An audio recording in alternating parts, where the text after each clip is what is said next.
What is up? I am on the clock in only 2 slow drafts. I think I'm only down to like 20 remaining. I need to get some more fired up. We will make those picks, look at some of that stuff, but also talk through the rankings released today. Any questions you guys have on the underdog ranks, the redraft ranks as well for Stealing Signals subscribers who may have looked at those throughout today. This is Stealing Signals. Let's go.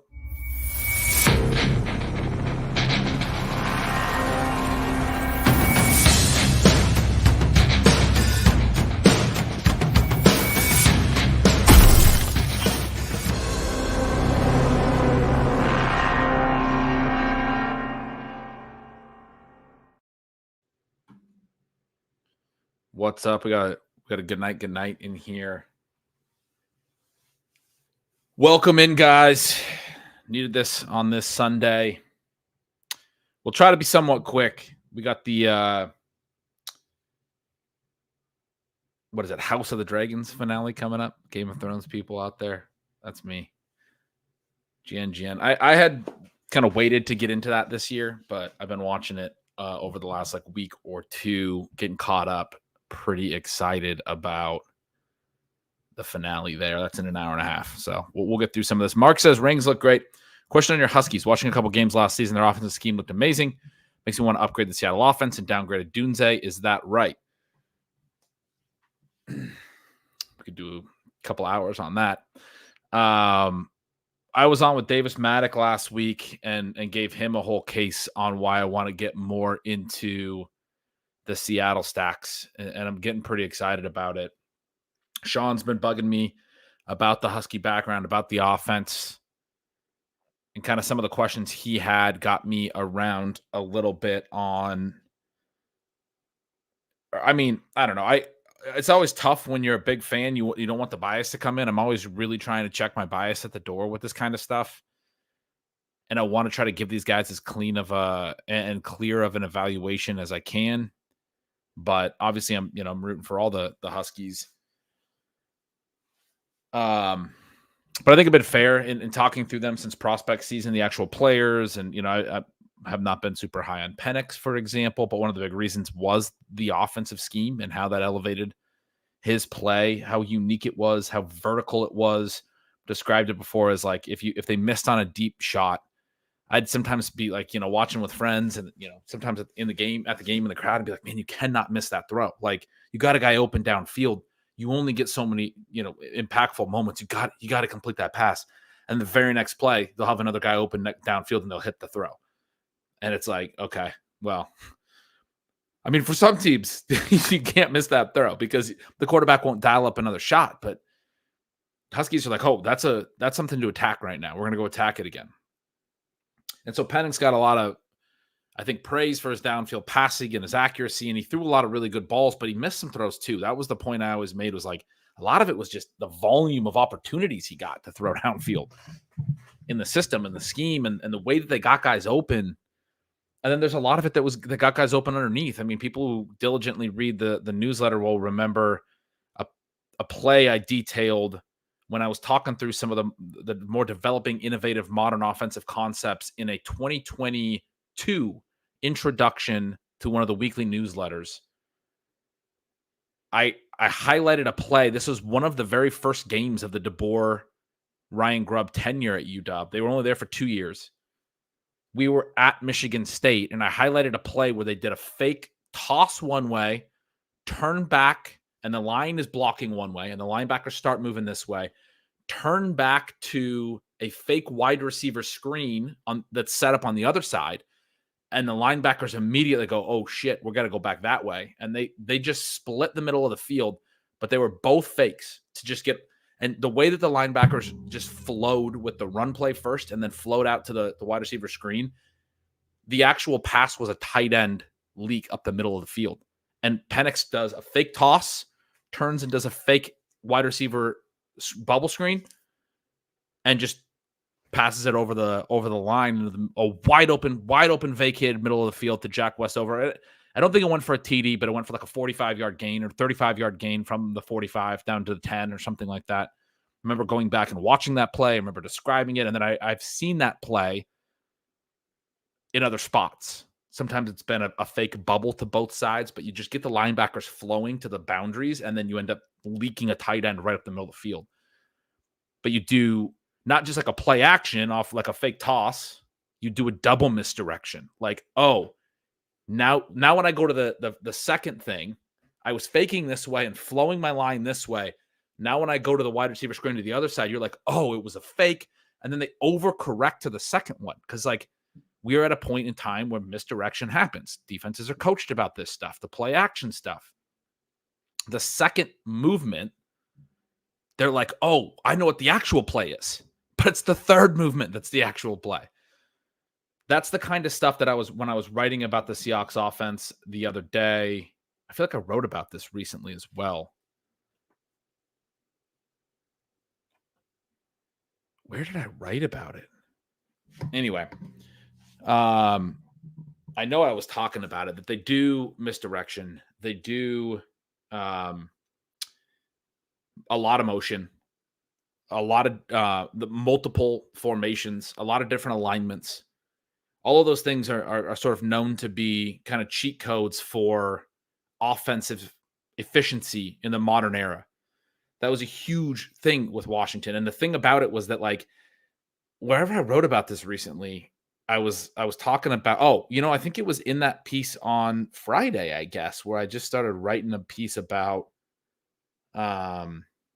which is not behind the paywall for any of you guys who are not paid subscribers, but that was misapplying the aggregate to the specific. Was it that?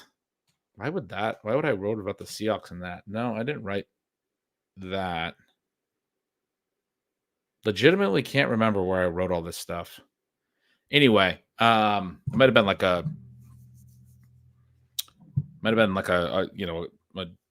question I got asked or something. But my take on the Seahawks is like, rather than them basically having like a base offense and then doing some of those things off of it, doing some play action off of it, which is sort of the way that I think of how teams can pull those levers, motion, misdirection. They just were like, no, we're just going to jam as many of those things into every single play as we can. Our base offense will be all of these modern concepts. And the reason I feel like I wrote it is I remember writing a line that was something like, if you want to see what a modern offense looks like, I did a Twitter thread. That's where it was. I did a Twitter thread about just an offhand Twitter thread about, here, let's go find it. Because I think I wrote that well in the Twitter thread. I don't usually do Twitter threads, but for whatever reason, I was like, you know what? I'm going to write about the Seahawks, but I got pretty fired up. That was like last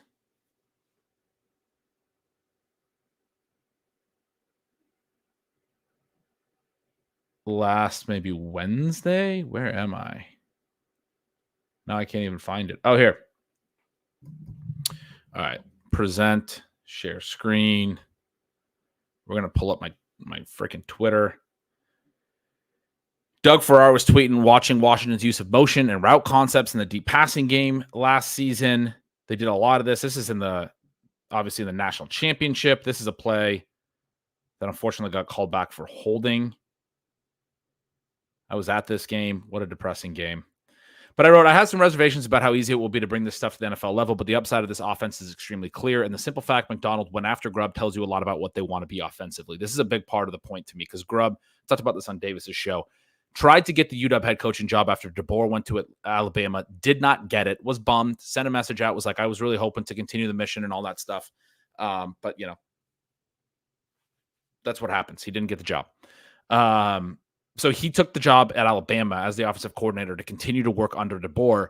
And then late in the process, McDonald goes and pulls Grubb up from college to an NFL OC job. It's not like Grubb had a bunch of people knocking down his door and it was a competition to get him. It was like McDonald headhunted him, went after him specifically. And McDonald is this really cerebral, he's like the whatever you want to say, Sean McVay of young defensive coordinators. People are saying he's the guy that's pushing modern defense theory right now. When I say Sean McVay, I mean, maybe Sean McVay is not that guy anymore, but he was certainly that guy a few years back, and Kyle Shanahan, Mike McDaniel, whatever you want to say. Mike McDonald is that guy. He was the Ravens D coordinator the last couple of years. He's the Seahawks' new head coach. He goes and gets Grubb. That's meaningful to me. He knows what offenses are challenging to scheme against for modern defenses. It's meaningful to me that that's the way he wanted his offense to run, right? I said to add some color, I've been a UW fan since I learned football, yada, yada, yada, fandom element. The last 2 years watching this offense were enjoyable in a way that's hard to describe. This is, I think, relevant.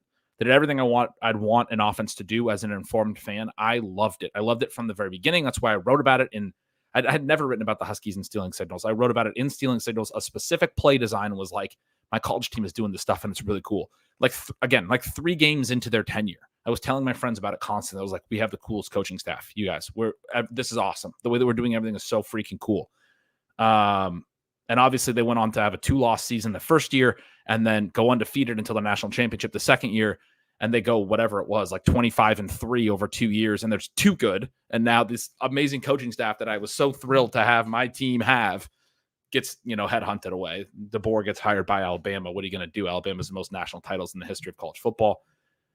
And I honestly think he would have stayed at UW if Nick Saban didn't retire. It's just all a timing thing. Him and Nick Saban had the same agent. There's all this stuff that was just like, kind of a bummer. But it is what it is. Huskies had him for 2 years. The way I look at it and the way I was looking at it with my friends was like, if we had a head coach for 7 years and they gave us 2 seasons like the last 2 seasons in those 7 and 5 forgettable years, I would want to build a statue for the 7-year reign of that coach because those 2 years were so cool.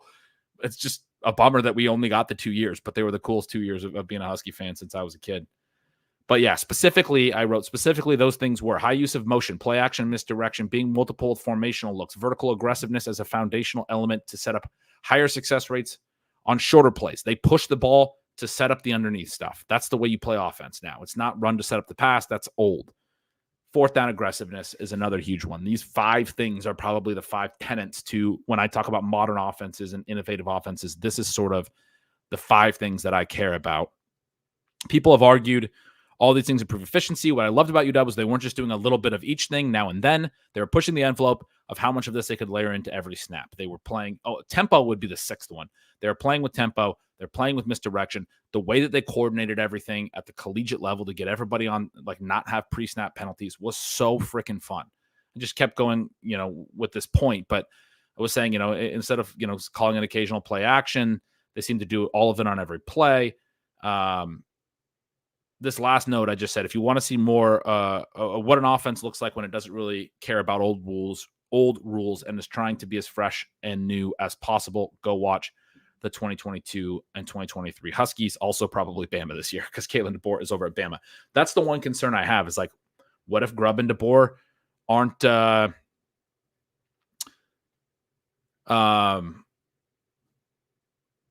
I was just looking at one of those notes. What if Grubb and DeBoer aren't the what if DeBoer was more of the driving force than Grubb in those successes? Then that would be obviously not favorable for Grubb's ability to translate that to the NFL level. Having said that, McDonald, I think, is a really sharp coach too, and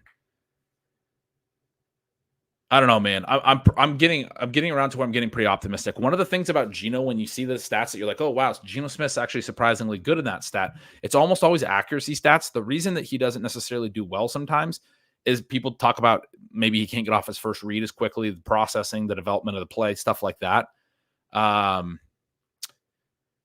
That's what this offense would help him with. That's part of why I was a little concerned about Penix as well, is when Michigan started throwing a lot of rolled coverages and stuff at him. He didn't necessarily process as well as you would hope in the national championship. He actually had his lowest PFF grade in a game of his entire UW career in that national championship game, which you're playing one of your best defenses. You understand that. But obviously, as a UW fan, is a little bit of a bummer. Came at the wrong time. And a big part of it was that they were moving and rolling coverages and moving safeties after the snap and all that stuff. We could see it in the crowd. I remember watching the whole game back because I wanted to see some more of like what his looks were and stuff, because there looked like a lot of missed opportunities, frankly. But Penix had ridiculous stats because in a lot of other games, I think the play stuff when you talk about the motion, the misdirection, all of those things, you're talking about setting up really good first reads, open players, right? Like what I was just talking about with the fake toss, fake bubble, throw to the tight end over the middle. The tight end's wide open on that play. That's all the play design. You just get free efficiency. Like, that's great. That's the stuff that Kyle Shanahan can do to elevate his QB's efficiency and that kind of stuff. And Geno does get high marks for accuracy to first reads. This is the exact type of system that you would want to execute with a Geno Smith type of quarterback.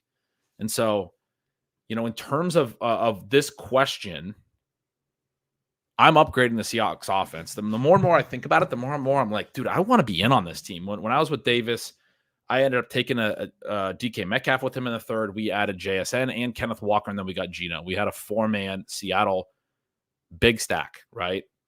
DK, JSN, Kenneth Walker, like committing a lot of resources to a Seattle stack. It's still fairly affordable, though. Now, the second part of this about downgrading Odunze is the part where I am a little bit hesitant. Have been mentally downgrading McMillan and Polk a little bit. Odunze was a guy who, the thing I always talk about with him when he comes up and I loved about him was when we needed a big third down or a big fourth down, they'd go to Odunze and he'd win. And it was every time. It was not like sometimes Odunze, sometimes Polk, sometimes McMillan. It was very clear who the alpha was. It was very clear who they could count on. Who they were, when coaches think players, not plays sometimes, every big spot for UW. And we had a lot of close games. That was a knock on UW going into the college football playoff. They weren't as good as their undefeated record because they had won all these close games. A lot of the close game stuff came down to Rome Odunze executing. I mean, he was head and shoulders above the rest, especially this past season. The year prior, Jalen McMillan was very good. And I've come around on McMillan quite a bit. And I talked about it earlier in the offseason where if one of those two secondary UW receivers has a higher ceiling at the NFL level long-term, I felt like it was McMillan, even though Polk, this was pre-draft, but even though Polk had the higher expected draft capital, and he ends up getting even more draft capital than I think people expected because Polk goes like really high in the second round. I still tend to think that McMillan's profile is a little better in the targets per out run area, both of the last couple years. What he does is just get separation and get open, and it translates a little better. He's got some hands issues. Like one of the frustrating things with McMillan, especially in 2022, when he was healthier and he was the number one with Odunze, is when they did go to him on some big third downs and stuff, he had some bad drops in some of those spots, and you're like, man, you got to make those plays. Again, Odunze way more reliable and was the clear alpha, especially in 2023 and all these close games. Polk wasn't really a presence in 2022. And then when McMillan was hurt in 2023, Polk came on. And Polk's a super fun player to watch. He was my favorite, of the three to just watch. But to me, clearly a secondary receiver and one of those guys that's more highlights than consistent production. And that is reflected in his targets per out run. It's reflected in his production and, a couple goose eggs in some big games late in the year. I've talked about on a couple podcasts, close big games that we had to have that we won late, where Polk didn't have a catch at Oregon State and at home against Washington State in our big rivalry game. Not saying I'm completely out on Polk for 2 games of goose eggs, but I am a little concerned about the consistency element, because that's what I already value in the evaluation process, is not the ability to go win on individual plays. A lot of the guys who scout wide receivers look at the traits because they're scouting it for real NFL value. And Polk will go make some great contested catches. He'll have some great yak ability. He's going to do some things that will help your team win. But for fantasy, we want a guy who consistently earns volume and adds efficiency. If you can't consistently earn volume, it doesn't matter that much that you add efficiency after the target. It matters, but you could be a good NFL wide receiver who makes great plays on the ball, but doesn't earn enough targets. And then then you have Gabe Davis. That's what that is. People hate on Gabe Davis, but Gabe Davis is a good fucking player of the ball. The guy goes and gets the football. He catches the ball when it's thrown to him. His yards per target, his touchdown rate are very strong. He just doesn't earn a lot of targets. It's a consistency element. For him, it's a little bit the profile as well, the very downfield profile. Polk's a very downfield profile as well, but he can do some of the stuff in the intermediate range. I think of him as more of a downfield guy. I think he's going to be good.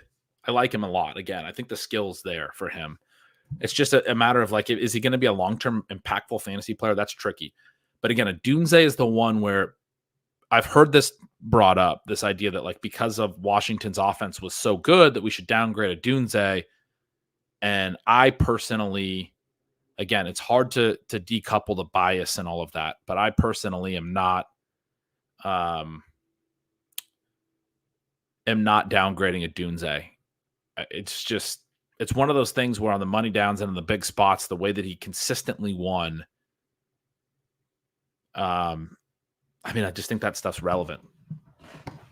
Just, as a fan, you had so much faith in him. And he wasn't a guy who was a really high prospect early on in college. One of those things, another thing that, I got to give my Stealing Bananas co-host, Sean Siegel, a lot of credit for, where he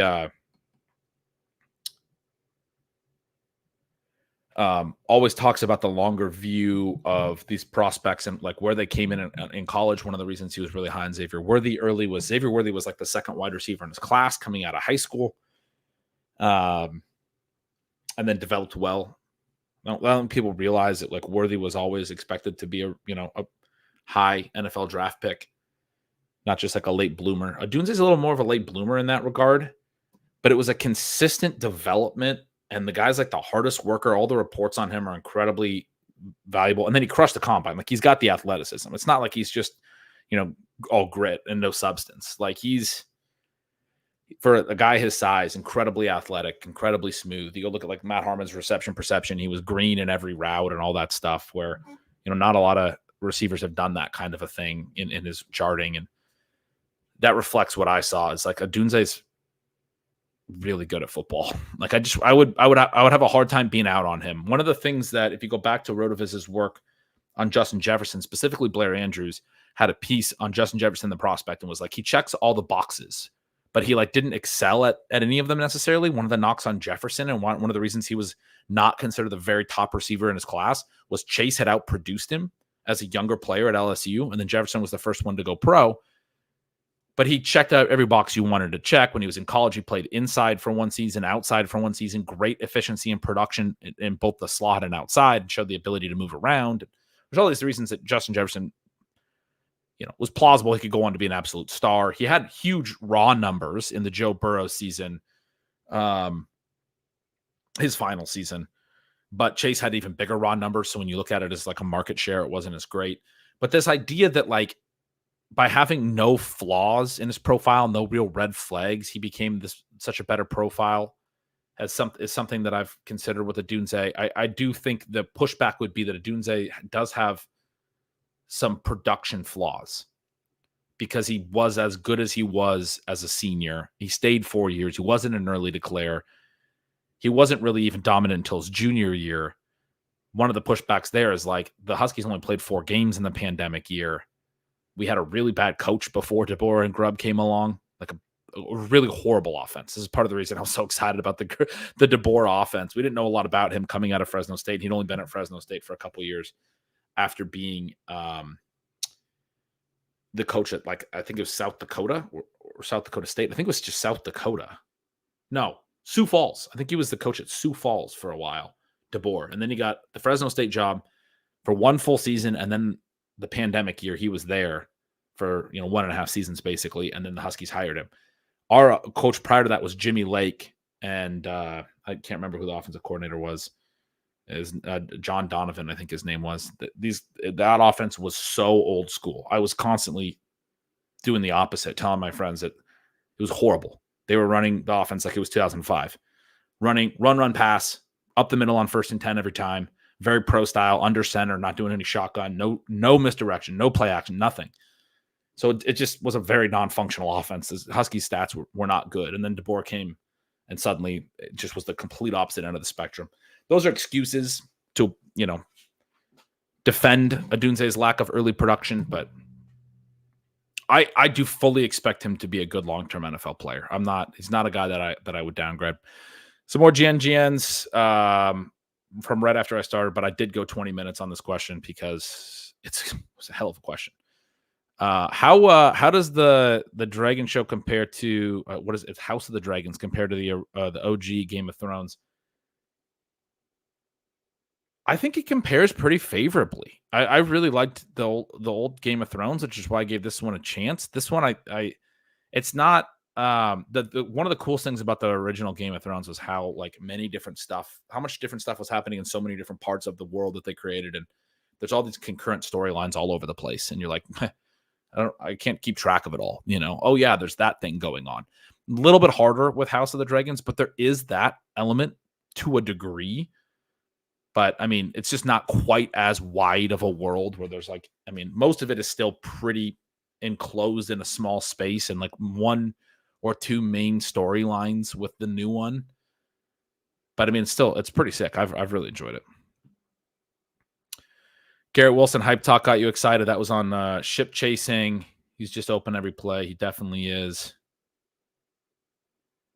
Raphael says, Gretch got me on the Luke McCaffrey click. Do you think if Jaden Daniels is good, which I think he will be, and with Terry McLaurin getting older, should we be clicking more Jahan Dotson? I'm pretty concerned about Dotson. I've talked about him a little bit. His targets per out run really cratered last year, and they weren't great as a rookie. He was really living off efficiency in his profile as a rookie, which should ultimately lead to more volume. But the type of sophomore slump he had was really bad. And then you go back and you look at the rookie year, you look at a questionable prospect profile as well for a first-round rookie. Like in dynasty circles, people who look at the analytics and the age-adjusted profile stuff didn't want to be as in on him. And a lot of people who were taking him in those those rookie drafts at like the 1-2 turn were saying, mostly leaning on draft capital, that he was a first-round pick, which matters. But essentially, he was a weak first-round pick, profile-wise. And then he didn't have a great rookie season, and then he had a horrible second year. Maybe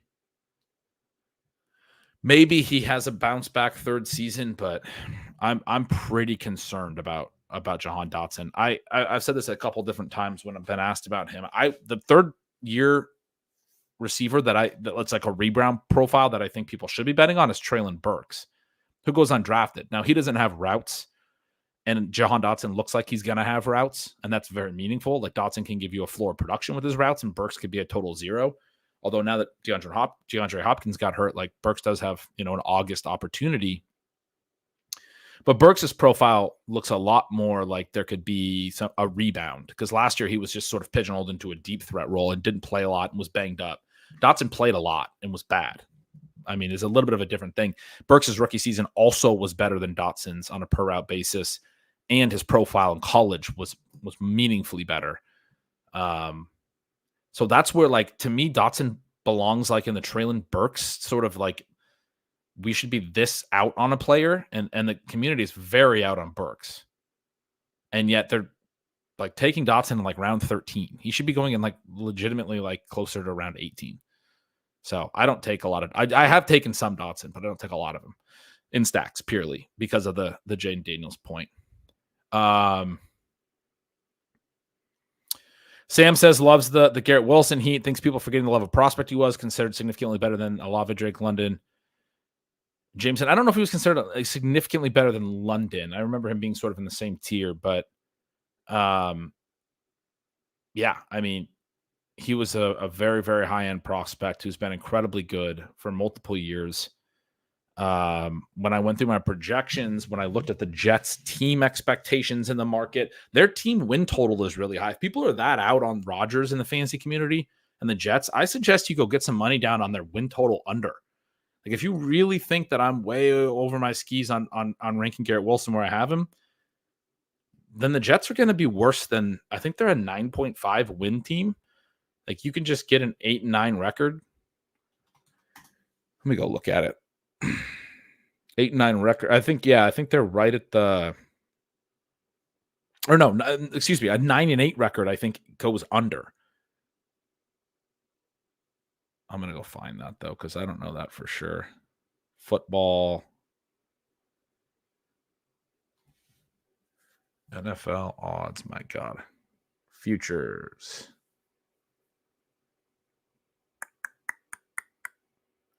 Where are the win totals? Division winner. They are co-favorites with the Bills at plus 180 to win the division. The Dolphins are plus 200. I mean, that's aggressive. I don't know how I'm so bad at. wins. It's its own little tab over. I went over to DraftKings. Jets are 9.5. Bet heavily to the over right now. You can get plus 125 to go under 9.5. You can get plus money on the Jets to go 9-8 or worse, to have a winning record.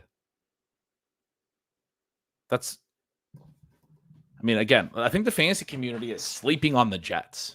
Their defense is really good, obviously. But like, if they're going to be this good, they're going to score points as well. It's a lot of faith in Aaron Rodgers in the market, but in the betting market.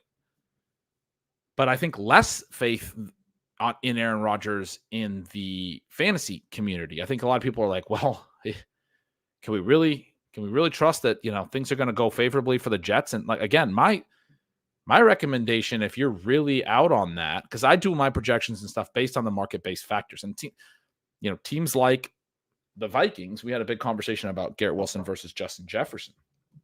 Vikings expected point total and expectations in that type of betting market range, it's quite a bit lower. By my numbers, the Vikings are expected to score 7 fewer team touchdowns this year. That's by an expected TD number, but it's also notable like the Jets are top half. The Vikings are meaningfully in the bottom half in terms of, I regress everything sort of towards the mean. But like, you would think the Jets would have some room, if they're actually good, to beat a 44.3 projected, expected touchdown number. And then the question's like, who's going to score them all? I got Breece Hall for 13 touchdowns. I got Garrett Wilson for 9+. Like, the efficiency's there. I have Garrett Wilson for 1.8 more TDs than Justin Jefferson. Is a big part of why I wound up with a higher projection on Wilson. But I don't think the projection is the only element. It's a whole range of outcomes. I do think the high-end 95th plus percentile outcomes for Garrett Wilson this year are really appealing when you think through how his profile sets up. I'm really into it. Am I worried about Algier at all after the news he has a role? I'm kind of curious because I was sort of out on him earlier, maybe. I've written a lot about him recently. I think he's a good pick regardless. I was a little bit out on him before, and I came around on him a little earlier ago. Chris has worries about the Seattle's O-line relative to the scheme stuff that I was talking about. I do think some of that scheme stuff really helps your O-line, which, they might play better. Not really a huge, UW had 2 offensive tackles go high in the NFL draft this year as well. Both of their starting tackles last year. But maybe those tackles looked a little better because they were put in good situations. The guy, Brandon Thorne, who does amazing offensive line work, when you listen to him, I listened to him on the Athletic Pod with Robert Mays earlier this summer.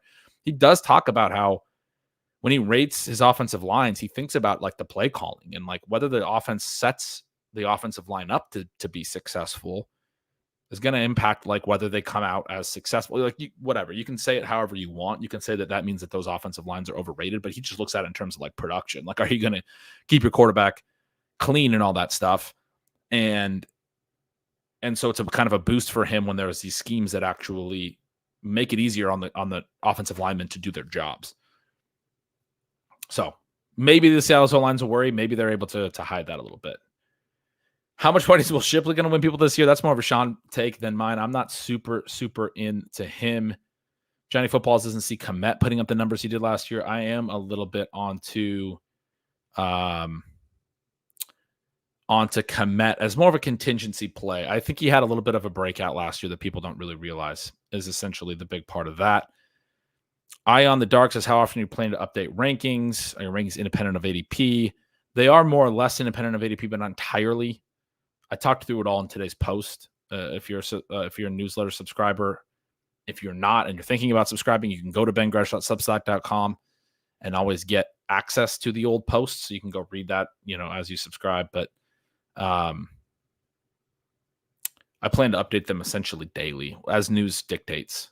Maybe not daily right now because I have so much writing to get through, but especially later in August, I'm constantly, I wrote about this, but it stresses me the hell out that my rankings could ever be stale. So I'm like it's like if I put my name behind it, I'm going to make sure if somebody looks at this right now, because they have a draft right now. I mean, part of the reason I got them out this morning was I had a subscriber message me last night and was like, I know you've been working on them and you mentioned they were going to come out last week. Do you think you could get them out? Because my first draft it was today. And I was like, all right, well, I'm going to get them out because I care about my subs. Like when I hear something like that, I was like, all right, I'm going to make sure to finish this stuff up this morning. I've been putting it off so I could write, but I got them out this morning in part because of that one subscriber. And the logic is I don't want anyone to go into a draft not without updated ranks that I mean, I know that people are drafting every day from here on out, basically. I mean, especially from a week from now and 2 weeks from now on out, there's drafts every day. On weekdays, I probably won't update them in the morning, because most people aren't drafting until the evening. If they are drafting on a weekday, I'll always do a big update before the weekends. I mean, I'm subscribers will tell you I'm on top of that stuff. Adunze going to get the Hard Knocks bump. DJ and Keenan are big dudes, but Adunze looks like a gam next to them. Love that.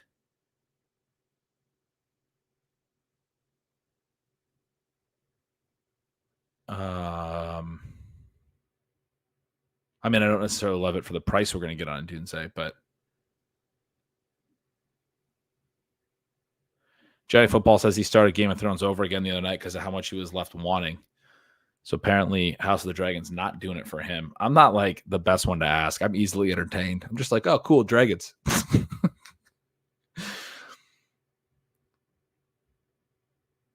I do need to go back and watch the first season. I think about like the first season specifically sometimes. You forgot how much happens in that first year. I never went back and rewatched. And like, after you see the way everything ends, especially like with Daenerys and stuff, it's like, I remember some of the stuff in the beginning, but it'd be interesting to go back. I did consider coaching. Lance asked if I ever considered coaching.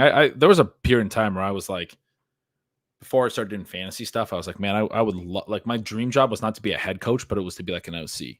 I don't want to manage, a whole locker room and press and all that stuff, but the offensive coordinator stuff, man, I loved that. When I was in college, we had a flag football team and we were super good.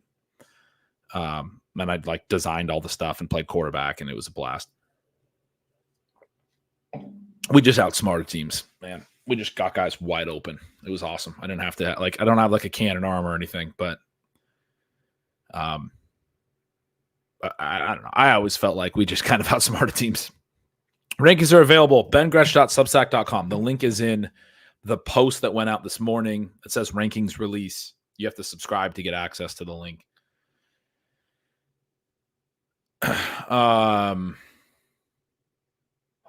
Lauby drumbeat is real. I did see the recent coach speak on him. I'm a little worried about how that manifests. So the one rankings doc is my redraft stuff. Lauby to me is a kind of tough redraft pick. He's kind of a roster clogger in that format. We really got to reconfigure our brains for redraft strategy. I'm going to, those of us who've been doing best ball all summer, I'm going to do a lot of content around that. But Lauby's the kind of guy where like, what's the meaningful upside in a redraft league? Like he's a small dude. He's trying to work into a receiving role. I think he's an intriguing 18th round best ball pick at times, but I'm not even really clicking the name a ton. The opportunity is available in front of him, but he wasn't even that efficient of a runner at a small school. You really want to see a little bit more.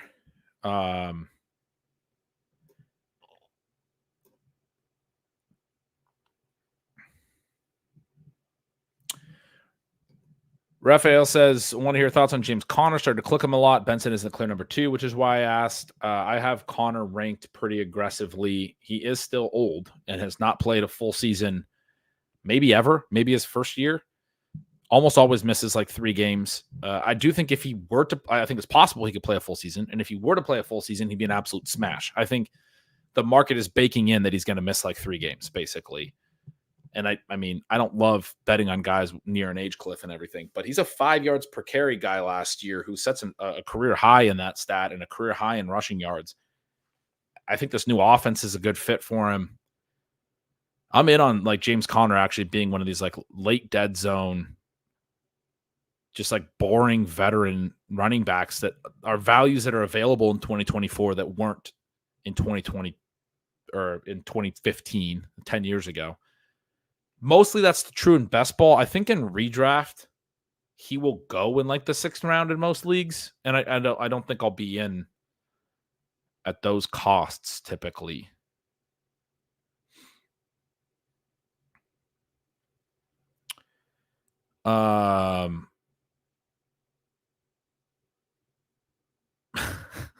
Andrew says, if I were with the press, the beat writers would never make it home for their families. That's probably true. I'd probably ask some long questions. Norse Knight here says, he's a subscriber, worth the price of admission, 100%. Appreciate you. He notes the in-season write-ups are phenomenal. Yeah, that's the thing. I have it set up where people who want just the draft content, you can do a monthly subscription for $15, and you'll go into Substack.com, turn off the auto renew. I was just telling someone this, and you can get like everything like it's a draft kit for $15 for the next month. That's when I'm going to do a ton of content. The people who really like the in-season write-ups as well, that's where the Stealing Signals article started, was in-season content. There's a lot there too. There's a lot of off-season stuff. You can do an annual subscription. It's a literal 12-month rolling annual thing, so you'll have all of next early off-season, all my best ball stuff, pre-draft, and leading up to now. So it's not just like through 2024. Like a lot of the fantasy subscriptions are like for this year, but because I'm doing it through a Substack newsletter company, you're literally doing an annual 12-month thing where you'll get access to a lot of content for next year as well. There's information pinned at bengretch.substack.com about all the subscriptions, what the content is going to be like, all of that stuff. Appreciate you guys. I have this ticker made up too. Sign up for my Stealing Signals newsletter, bengretch.substack.com. Look at that. That's pretty sick. But we are here to do YouTube stuff here, and we're doing some fun stuff here too. It's not solely to just get you to go sign up over there. I want to so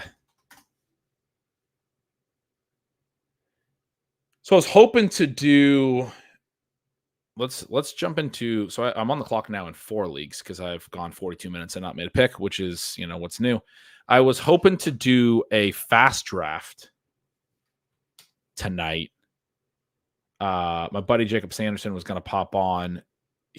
But he was camping. He didn't know for sure when he'd be back. Last message thought he'd be back in the next like hour or so. We'll see when he pops on. To test out my new underdog rankings, have him kind of upload them, test them out. So we might be able to do that in a little bit, depending on when he gets here. Maybe, maybe not. Let's jump into this. This is an underdog eliminator. We're in the 18th round. So I'm finishing up the 100 slows that I did. This one, I took Bo Nix in the 17th already. Jaden Daniels, Deshaun Watson, Bo Nix. I already got the 3 QBs, 3, 5, 7, 2 at this point. James Conner, love seeing him in the eliminator. Raheem Mostert, love seeing him in the eliminator. The bets are basically that they stay healthy. They're cheap early points. Again, 2/3 of the eliminator teams are going to be eliminated by week 5. I think only like 10% make it to week 9. So James Conner and Raheem Mostert's ability to score in the first half of the season helps my ability to get to week 9 at least. Marshawn Lloyd, Ray Davis, Audric Estime, 3 rookies behind those 2. It's not a deep running back room. Probably this final pick is another back. I went Justin Jefferson, Devontae Adams, Stephon Diggs, Keenan Allen, Deontay Johnson. 5 early receivers that can earn a lot of volume. Also got Jerry Jeudy and Wan'Dale Robinson. That's a strong 7 receiver room. It also is a Kelsey Bowers build. Don't need a 3rd tight end. Don't really think I need an 8th receiver. Have the 3 QBs. This pick is going to be a wide receiver pick. Generic Prince immediately stands out. Will Shipley stands out. My rankings don't work on the eliminator contest because it's a different player pool. So you can't see where I have these guys ranked. Prince matches a bye. Shipley doesn't because Raheem Mostert also has that week 6 bye. I don't have any Pittsburgh players. I don't have any KC. Oh, I guess I do have Kelsey. I don't think like a Kelsey Prince stack. I'm going to do Shipley in this one. It's a lot of rookies, but it gives me volume in the eliminator there. Close that draft out. Here's a sprint draft that's also not going to have my ranks. Oh, nice. We got Justin Fields at the top. I already got 3 QBs. kind of want to take Fields. Deshaun Watson, Geno Smith, Derek Carr, Bijan, Mostert, Chubb, Kendre, and Estime. This is a Kendre that I took 20 picks past his ADP at the time, but that's his new ADP, essentially.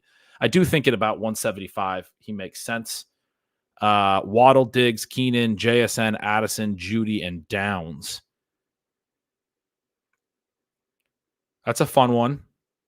I always love getting like a Keenan JSN thing in the middle of my wide receiver build because I really like the plays independent of each other. And then it can set up like a Geno or a Caleb even a little earlier. Kincaid and Bowers on this one, another really strong 2 tight end build. We're in the 18th of a 3-5-7-2. This was the sprint. It is a Bijan, Mostert. I took Chubb and Kendre. This probably needs a 6th running back, even though Bijan. I like the 7 receivers again. It's like 5 really good ones. Addison's obviously a little bit questionable to be there the whole year. He's probably going to miss 3 games. But Judy and Downs are 2 that I really like outside sort of the typical wide receiver window. Gives you a strong 7. This is another running back. I already have 2 in the queue. Look at that. Deneric Prince and Trey Sermon this time around. Prince matches a buy here, but I think he's a meaningfully better pick. I'm really trying to get exposure to him in the 18th. Just because he was running with the 2s for a little bit.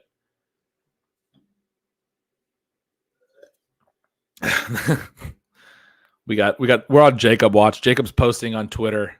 I think he's on his way back from camping right now, probably in the car, but not at home. Let's see. How would I adjust the rankings holistically to DraftKings scoring system? Would it change much? This is a good question, Bullock. I mean, certainly it would change, but it would probably change more like in a mental way where, I mean, so the big differences on DraftKings is you got full PPR and you have bonuses for 100 rushing yards, 100 receiving yards, 300 passing yards, a little bit of a boost to drop back passers. But it would be like slight changes within tiers. Like I struggled with whether to have Jaden Daniels in the tier I have him in, which is up with Anthony Richardson and those guys. It's an aggressive rank. Probably not particularly surprising. He's at the back of that tier, though. I might drop him down on a site that gives the pocket passers, because I have Daniels a tier ahead of Burrow and Dak and Jordan Love. And those guys are all going to see a nice boost by the 300 passing yard element. Although Daniels has 100 rushing yard upside in some games as well. As far as the receivers, it's the Deontay Johnsons, right, that bump, right? I'm pretty aggressively high on him, though, so I don't know how much I would be changing that. And actually, my redraft rankings that I'm thinking of right now are PPR. The underdog rankings that I released today as well, obviously half PPR. Those are uploadable. You can download and then upload the ranks. So yeah, like I have them here. So this is, I can sort by ADP. I can also sort by my own ranks. Juwan Johnson, one of my favorite tight end values right now. I have an aggressive rank on. He's somebody that I see near the top of my ranks frequently. Man, Kendre Miller's ADP really fell. I'm ahead of market with my rank and really wasn't trying to be.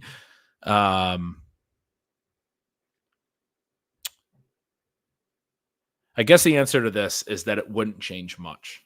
It wouldn't change too much. I don't think scoring system should influence ranks as much as some people do, because ultimately I am thinking about outlier outcomes in a lot of cases. I'm really thinking through how to build ceiling into all my picks. That can like the ways that guys can hit ceilings can change how much the bet can pay off. Can change whether I'm willing to make the bet based on scoring system in edge cases. But a lot of the time it's just like, if I'm really in on a dude hitting a massive ceiling, like that's going to manifest across different scoring systems. I mean, think about the way guys hit. Like people would have said Cooper Kupp's better in a PPR league before he had that massive 2021. Like Cooper Kupp was really fucking good in standard that year. Even though he's supposedly a low A-dot slot receiver, you definitely still wanted Cooper Kupp in standard formats that didn't award a point per reception, right? I mean, the ways that and we're looking for those types of hits, outliers, season winners, right? That's what we're always talking about. I'm always writing about year after year after year. And so if you're looking for that type of profile and you're thinking through things in a profile element, to some degree, every good, like even like when I do like Scott Fishbowl, where the rules are crazy, they're fun to look at last year's top scorers. But also one of the things you notice when you look at last year's top scorers is like, yeah, they're in a different order, but all the players who had lots of yards and touchdowns are at the top still, right? Like the good breakout seasons, like unless you're doing a really crazy scoring system, those really strong seasons are strong no matter the scoring system. That doesn't mean you don't pay attention to scoring system at all. But in terms of like a holistic shift to rankings, I'm going to be less on that. I'm going to be making smaller shifts for different profiles like I was starting to talk through, rather than huge shifts.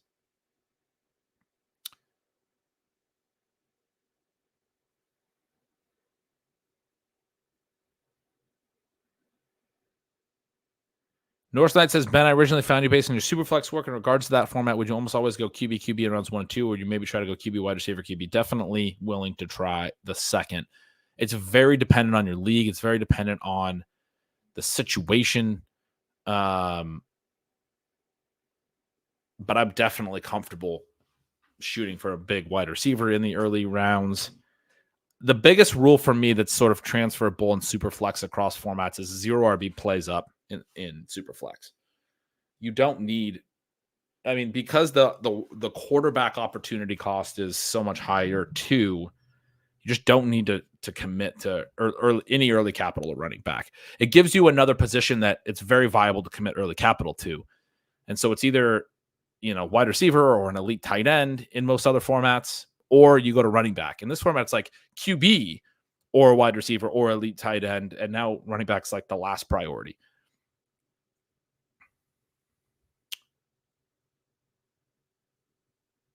You also noted you have to read the draft room, et cetera, but I'm thinking I'll most likely be able to get Daniels as QB2 in the 4th round since my home league will be much lower on him. Yeah, you definitely don't have to go QB if you think you can get Daniels as the QB2 in the 4th round. You have 17% Bo Nix. How scared would you be? Buddy. That's the other thing we should have done today.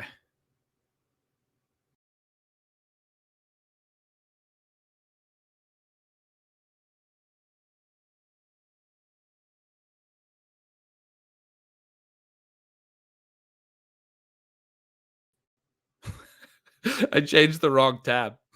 Did you guys hear me? I just booted myself. I was trying to change the tab that I was sharing to my I just booted myself from my own stream. I was using Fantasy Life's tool earlier and uploaded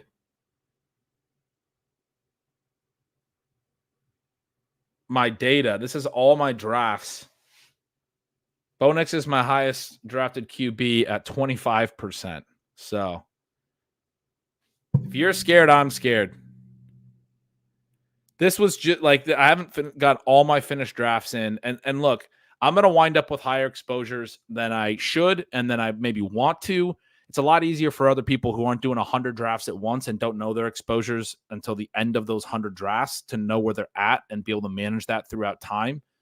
I am doing all my drafts as slows and in batches, and as a result, I tend to go a little bit. You know what? Give me 1 second. I tend to go a little bit heavy on some, and I'm not necessarily trying to, but Bucky Irving, for example, is one that I absolutely love.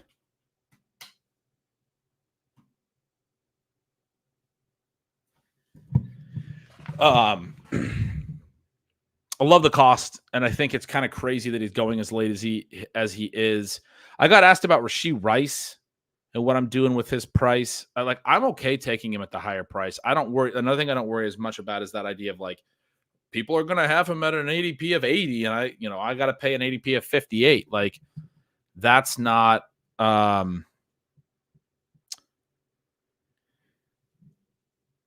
sorry, I'm trying to think about multiple things at once, but that was a comment on the rankings release. The question was, no surprise on the high Rashee Rice ranking. Just curious your thoughts on 50% of teams roughly getting him in the 60 to 85 slots for BBM5. I have a share of him at 102. Does this make you want him a little less in a long draft window like BBM5, since he's almost certainly going to be there are almost certainly going to be significantly better Rice teams than yours now that you need to draft him in the 50s? I wrote I would fall on the side of that being a little overstated because a lot of different stuff was happening in that earlier window. I didn't take nearly as much of him at his higher price in my latest batch of slow drafts, in part because I had 30+% of him. But in considering my own portfolio, I've been a little annoyed at that because there's different stuff I'm doing in builds right now that I'm extremely less likely to have him on. And to me, it's less about the specific price you paid and more about stacking league winners together. So when I went into this, the reason I thought of this question and reply, when I went into these exposures, I got a little annoyed that I was down to 23% on Rashee Rice because I had been over 35, like over 30, and I knew that it was going to naturally come down as I did some later drafts and his price went up. And so I did kind of avoid clicking him, but I kind of think I went too far on that essentially. But to the more broad point, the rest of my response was ultimately this idea that paying a couple rounds higher price on one player of an 18-man build disqualifies you from winning is almost always overblown. The BBM winner last year had Alexander Madison in a high leverage round, which is a famous, point. People act too much like there are more perfect drafts than actually exist. If Rice is an absolute must-have player, it's not clear to me that the winning team would absolutely come from the period when he was cheapest. So that thought experiment. Let's say that Rice is definitely on the winner. How confident are you that his ADP is 85 in that draft? I'm not that confident because there's a lot that was unknown when he was going in that range. And all of the ADPs have started to get more efficient. We talk about how drafts are actually, it's easier to build winners closer to week one. A lot of people save their bullets for closer to week one. You do lose stuff like the Rashee Rice stuff, but it's hard to, a lot of my Rashee Rice teams have Kendre Miller on it, man. Like my Kendre Miller exposure, similar to my Rashee Rice one, is coming down, but not fast enough. It's still at 24%. I'm not thrilled about that fact. Like that kind of a thing, right? Like, okay, well, I got great ADP value on Rashee Rice. I gave it right back with Miller. But also more broadly, you can have a miss on your roster and still win. So this idea that you can't, succeed, you can't succeed with just like some, like especially with Rice, it's like the difference between 9th round and 5th round Rashee Rice in one of your 18 slots in your roster is going to make it a disqualifying thing. I don't buy that. That's not something that I buy. Joe Schmo says Kendrick's not dead. I never clicked him a lot, though. I agree with this, but it's not looking great. And when the ADP moves as much as it has, you certainly wish you didn't have a ton of exposure to him at higher prices. I wrote him up. So I'm also doing like off-season stealing signals posts right now where I write up every team, basically write up every player. For those of you who aren't subscribers, are curious about what else you get at the newsletter, I wrote up Kendre because I just did the NFC South yesterday. I wrote earlier this offseason, I was pretty all in on Kendre Miller, a 22-year-old running back entering year 2 after an injury-plagued rookie season. Former day 2 pick, sits in a depth chart, blah, blah, blah. With an aging Alvin Kamara, Kamara's 0.1375 missed tackles forced per touch and 2.51 yards after contact per attempt were both career lows last season and well below his peak years. He's on the downslope of his career. Another element of Kamara's profile. And then I mentioned also Jamal Williams and his missed tackles forced and yards after contact numbers were even worse. His peripherals, bad. He's not great at this point. Kamara did catch 75 of the 86 targets he got last year. And I wrote, I suspect he'll be usable in PPR leagues. But the one other note I had on him during my projections was last year he was down to a 0.1 ADOT with 9 total air yards after ADOTs of 1.0 plus for 3 straight years prior. 1.0 plus is meaningful for a running back. It means they got actual air yards, right? Not a ton, but some downfield routes. Because like running backs don't have 50 air yards on one throw. So if they're just getting some air yards that are like 5 yards downfield or some targets, that's actually meaningful for their efficiency in the passing game. So an ADOT of 1+ or 2+ is usually actually somewhat notable because most running back targets are right by the line of scrimmage. Often guys have negative ADOTs at running back. Kamara in his prime, or even just 2 years ago, was a guy who would get a little bit of air yards. It would help his receiving efficiency. Last year, sheer dump off guy, right? Like he used to be this dynamic weapon out of the backfield.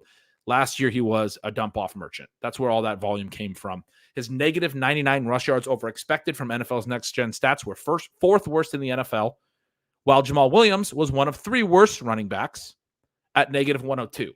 Those two guys were in the 4 bottom running backs in the NFL at raw rush yards over expected. They both were in the same backfield, so they clearly didn't both have 300 rushing attempts, right?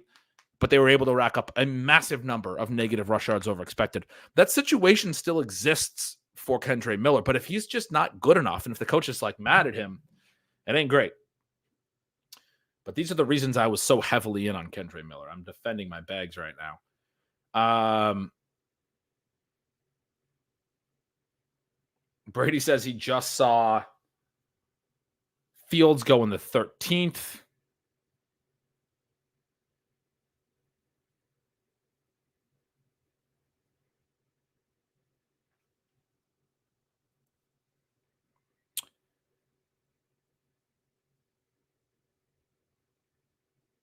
Would almost rather Kendre falls out of being drafted 90% of the time now. Yeah, I mean, ADP will never recover the dumpster fire vibes of the Saints anyway. Yeah, I mean, people have pointed out that now, like Justin Herzog was making this point that now he's going to be owned in all the BBMs, and yet you're getting, like you might as well.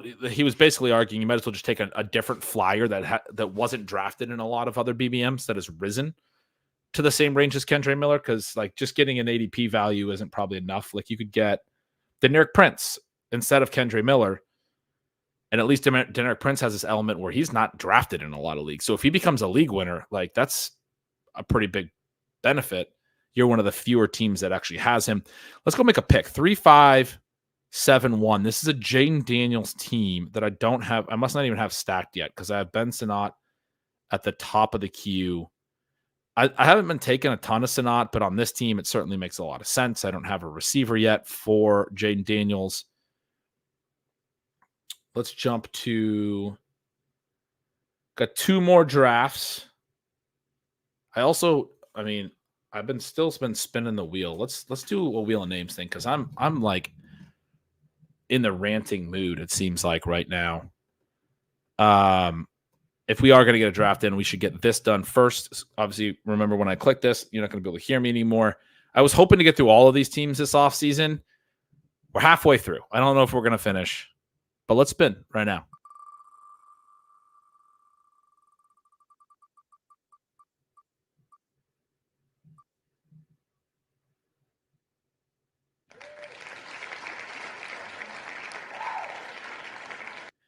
Perfect. How absolutely fitting. We get the New York Jets. It is remember some guys' time. Kitchen Table here really quickly asked what happened with Justin Fields recently to make him rise so much. Russ got hurt, and Justin Fields has been lighting up practice. That's mostly it. That people now are thinking that Justin Fields is going to win the job while Russ is hurt, and he's going to be the clear number one. There was a report that they were starting Russell as the number one, mostly because they thought that's how they had to manage him, but it was more of an open competition than they've been letting on, which I think fits what a lot of people were maybe thinking, that like because of Russ's personality, you kind of needed to say that he was the starter. But if Fields is just so dynamic, then that's what it is. What it is. Dustin Keller, Kevin Tompkins always coming in with the fun. Remember some guys. We got some Jets. Give me some Wayne Krabets. Give me some. Where are the Lavernius Coleses in the chat? Where are the Santana Mosses in the chat? Where are you guys at right now? I'm sitting here waiting on some Chad Penningtons in here, some Curtis Martins, right? Some late career LaDainian Tomlinsons.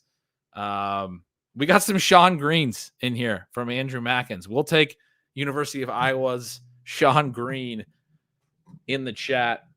What do we got at tight end? Oh God, who were their tight ends? Lamont Jordan. There we go. Bilal Powell. Late career Matt Forte. Chris Herndon. There's one. Who's there's somebody on the tip of my tongue. Did Bubba Franks play there after he was with the Packers? Brandon Marshall. Austin Safarian Jenkins. Quincy Enunwa. Now we're getting into it. Now we're doing it. We got the Mark Sanchez era with Quincy Enunwa. Got Ryan Fitzpatrick. Definitely a great.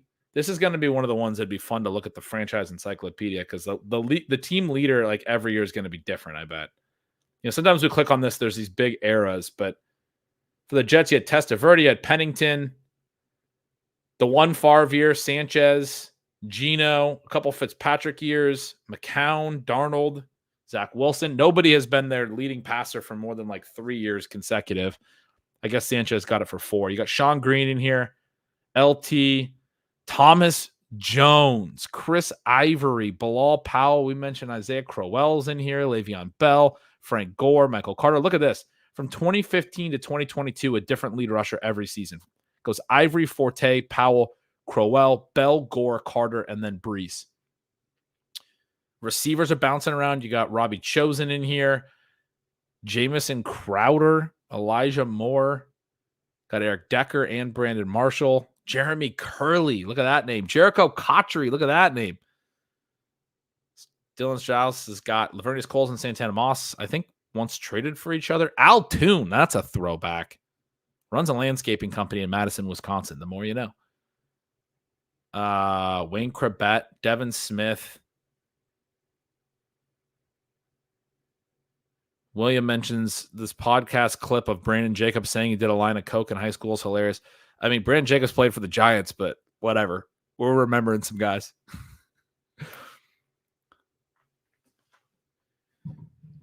So we talked about the Jets a little bit. I talked about expectations for Rodgers. Let's just go to my projections, huh? I haven't done – you guys liked when I went to the projection spreadsheet for some other teams. Let's go look at the assumptions that I'm making. Plays per game, 62.4 is actually a little bit below average. The average would be about 63.1. My notes down here, because of Rodgers and Hackett's long established time to snap slowness. I think Green Bay is a good proxy, and I have them a little bit slower. Pass rate is a little bit. So their Vegas win total, I have it as 9.9, which means there's 9.5 bet up a little bit. I do a little adjustment. I have an expected pass rate based on that. So 59.2. I'm expecting them to basically hit that pass rate on the nose, 59.5. You see the pass rate over expected stuff here. Close to neutral last year, a little bit above. I mean, there's a possibility the pass rate's even a little bit higher than this as well. This is the stuff that goes into me being really high on Garrett Wilson, because then you go down to the target share stuff. I got Wilson at 27.7, Mike Williams at 15, Malachi Corley at 10. Maybe I'm low on Alan Lazard. I'm not really high on Malachi Corley, by the way. Not really high on Lazard. Probably don't have enough targets for Xavier Gibson. Maybe I'm too concentrated giving Garrett Wilson a 27.7% target share. But I mean, do you guys really want to bet against that with the other names I just mentioned? And then you start talking about the efficiency. Well, I have Garrett Wilson. This number right here is his depth adjusted racer. I have him plus 0.12. That's a pretty high end bet for him, for a receiver, which puts him at an 8.6 yards per target at an 8 out of 10.8. But part of the reason for that is he's good, but also typically, I mean, his depth adjusted racer was probably terrible last year because his quarterbacks are really bad. It was, but it was actually good as a rookie, even despite the situation. It was negative last year. But I mean, some of the stuff he's been able to do the last 2 years, I think doesn't get enough credit. He had a 30% target share last year, 25% the year before as a rookie. I mean, the 27% target share for him, not hard to imagine. He's a clear alpha number one. Look at these TD rates, right? Like, so one of the things, this is 2.7, 1.8%. Those are really, really low. One of the things when you go look at what am I projecting this year, 5.8. Because when I go in and do the whole projection, it comes back and spits out these numbers for Rodgers up here. I have all this pacer, TD percent, yards per attempt, ADOT, all of this stuff plays into then I have to check that against what Rodgers' historical efficiency is and see if I think it's accurate. And I think I basically, I said I could have went higher on Garrett's target share, frankly. I think I basically was a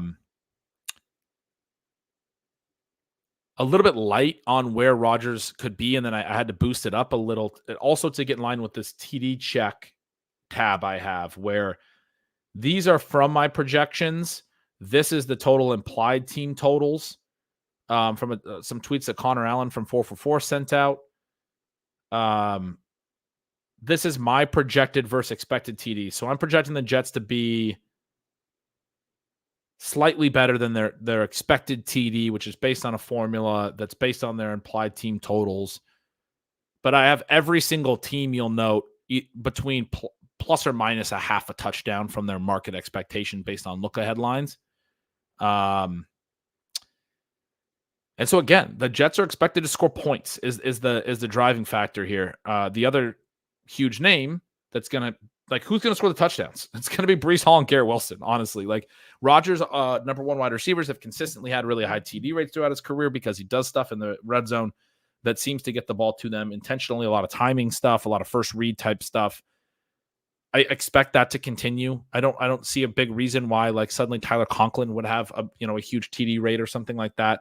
Although I do have him at a reasonable one. Most of these guys are over 5% TD rates because that's where you got to get Rodgers' rushing or passing TD number to get the total TD number in line with market expectations. Breece, again, I mentioned 13 touchdowns, 9.1 rushing, 3.8 receiving. He's really, really good at football. When I talk about I was just mentioning a minute ago, Alvin Kamara's declining. This is the actual numbers. Alvin Kamara's peak missed tackles forced per touch was in the 0.2 range. He was at 0.137 last year. His peak yards after contact per attempt, 3+ at times, 2.97. He was at 2.5 last year. See how those are, that's a declining player. Those are his recent seasons. But the real reason I came over here was Breece Hall.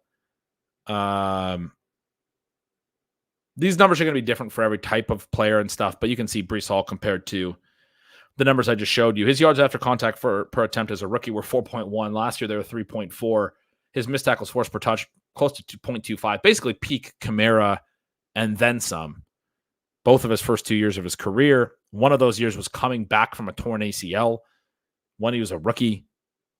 Now he's into year 3, healthy, and an absolute superstar. There's 3 clear legendary upside type profiles to me.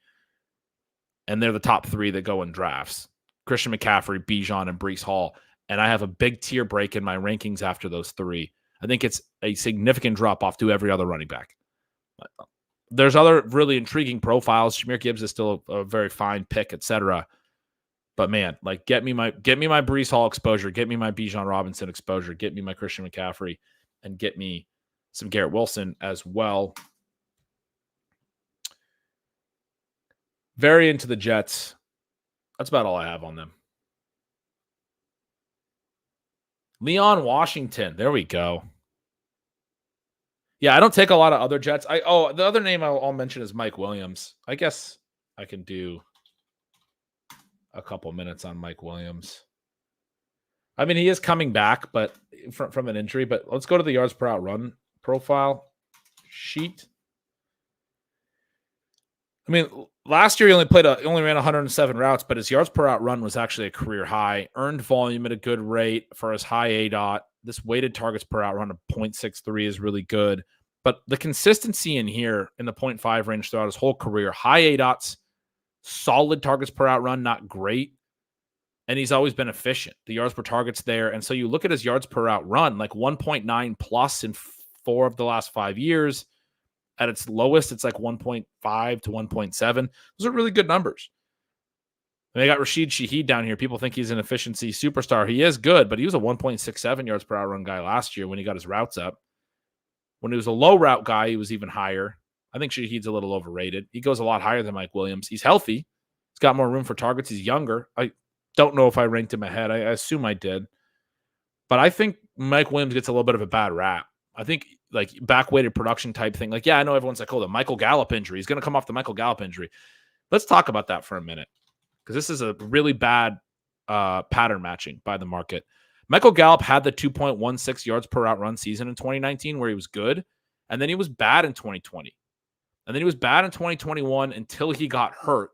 And then he came back from his injury in 2020 and was still bad, and he never got back to the player he was. But people ignore that he was bad for a year and a half before he tore his ACL.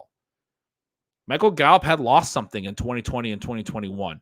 This is the year with the low routes where he tore his ACL. The targets per route were bad in those 2 seasons. The yards per target had dipped. He had a really good 2019, but people were actually, he was a discouraging player in 2020 on 631 routes. Really not good. And then he gets hurt in 2021. And then people were like, well, look how bad he was when he came back. He couldn't return from that ACL. I don't know that he was that player before he got hurt. That's a little bit of a different story than what we're looking at here with Mike Williams, who's coming off a career high yards per route for the last 5 years, been 1.9 plus yards per route run. Can he be full Mike Williams at age 30 coming off an ACL? Probably not. But I actually think Aaron Rodgers is a really good fit for his skill set, where Mike Williams has always been a guy who can't earn a ton of volume. These numbers are not really elite in the targets per route run column. Doesn't create a lot of separation. Needs someone to throw him open. Needs someone willing to take shots to get him the ball. That's Aaron Rodgers, man. Aaron Rodgers will throw timing routes into one-on-one coverage, jump balls, go win. I am projecting Mike Williams to have efficiency, yards per target and TD rate efficiency. I don't know that the targets are going to be massive. But again, if the market's that low on Mike Williams, then you got to be high on Garrett Wilson, man. You got to be. Absolutely have to be. All right. That's my my Jets spiel. Let's go back to the Underdog Fantasy lobby. Let's make these slow draft picks. Shaheed has been doing really well in camp. That's at least somewhat notable. But I mean, man, why does that not show up in his per route profile to this point in his career?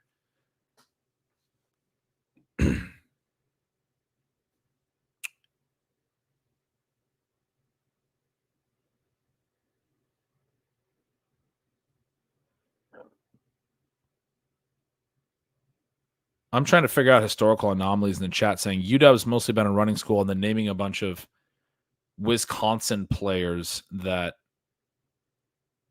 I mean, I is definitely trolling me. Mackens is saying UW too. He actually went to Wisconsin. You guys are doing this whole thing. You're like, oh, UW. Like, there's only one UW. It's Washington. You guys are talking about Wisconsin. You can use the full name in the chat or get banned. I'm just kidding. But it's this really did throw me off. The real UW. Good Lord. You guys are gonna learn about it now that we're in the Big Ten together. It's gonna be fun. Enjoy your running, your tradition of running the football, establishing it. I cannot wait for the battle of the UWs. We can settle this once and for all.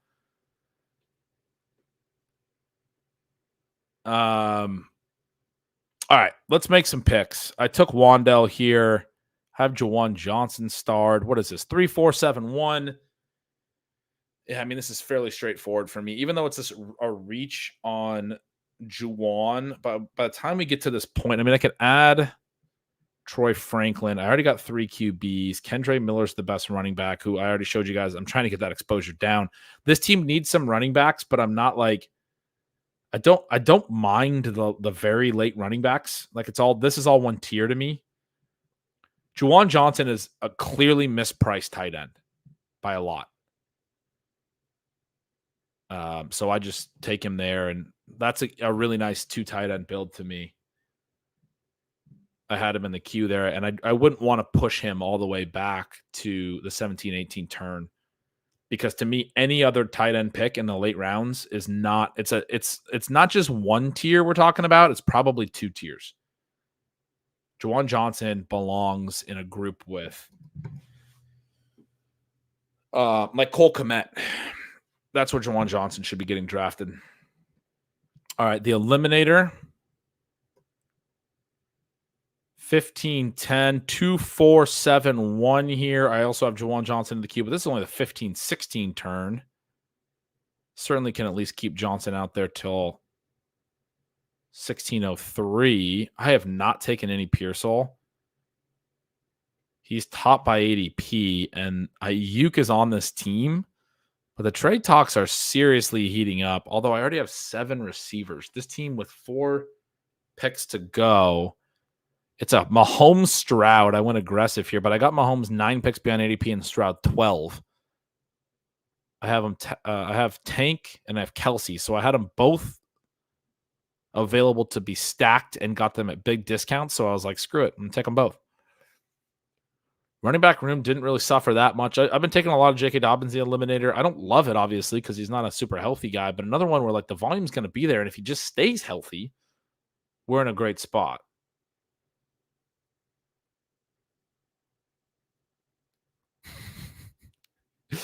Easy is in the chat. You sure Washington's going to travel really well to a November whiteout? That's, I mean, is that what it is? Is it in Wisconsin in November? I haven't even looked at it yet. I don't even know which UW you're talking about. Is UW going to beat Rutgers this year? Sadly, no UW versus UW matchup. But the Badgers have lost to Washington State the last couple of years. Our little brothers. That's rough. That's rough.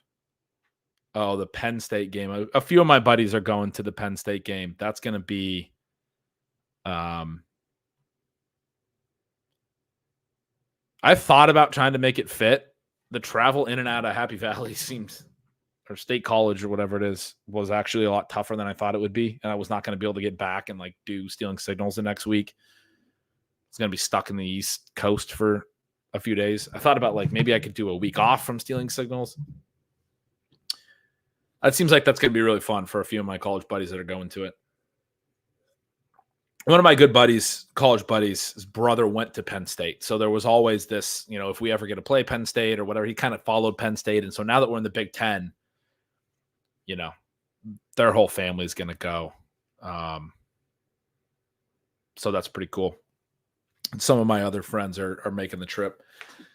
I feel like that's going to be a tough one for the Huskies. Yeah, the Huskies are not going to be particularly great this year. I just am enjoying talking smack. We were one of the best teams in football last year. And at this point, nothing's been done that can disprove that. But in terms of whether we're going to beat Rutgers, or maybe this is asking if Wisconsin can beat Rutgers, that would make more sense. I'm kind of just stalling. I sent the link out here. I want to do a fast draft.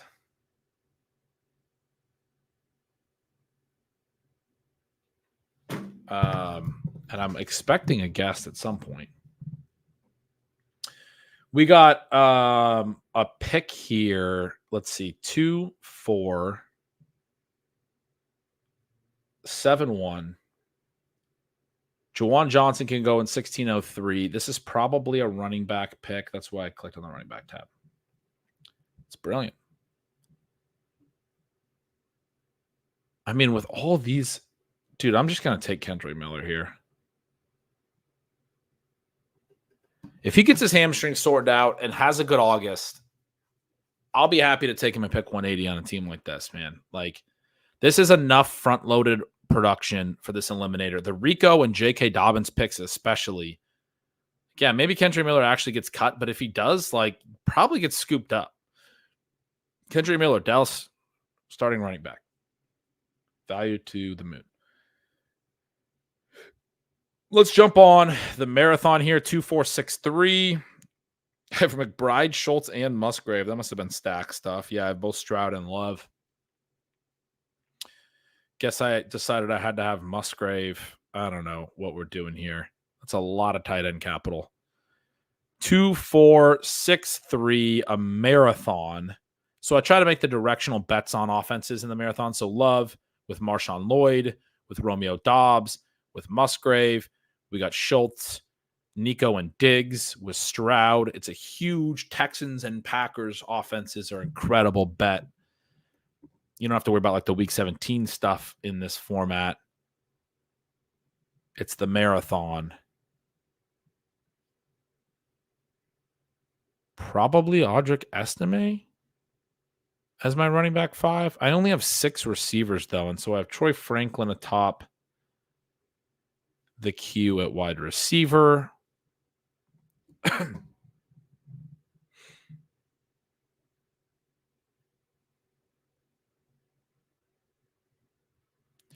Only 3 more picks in this build. Definitely need at least one more receiver here. With Breece and Aaron Jones, I mean, it's probably a 5 running back build, but I kind of want to just take estimate to close that. But then it gets tough because then you're going receiver, and 17 and 18. And receiver is the tougher position to draft in 18 than running back is sort of the way that I'm thinking through this. I'd probably rather be taking a receiver here to set that up. The problem a little bit is that Franklin has the week 14 bye. I have 3 other dudes on a week 14 bye already. And it's not the biggest deal, but in the marathon, like it is, I mean, that you're trying to win the marathon, you got to be able to score points every week. You can't just take like a down week. If you're trying to advance out of your 12-team pod, you can worry less about the buys. But really heavily stacking the buys in the marathon at one position is probably disqualifying for winning the marathon. So Franklin's probably not the pick in that regard. And then the Tolbert and McCaffrey's probably not it either. So maybe I should just take Jalen Tolbert here. I do think he has some nice marathon upside. The constant buzz about him, I'm listening to it, at least to some degree. All right, we are all caught up with those. Let me do some quick checking in.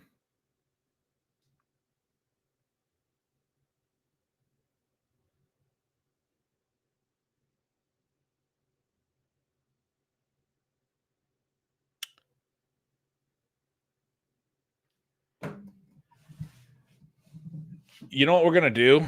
We're going to spin the wheel again. I'm sure you guys are thrilled.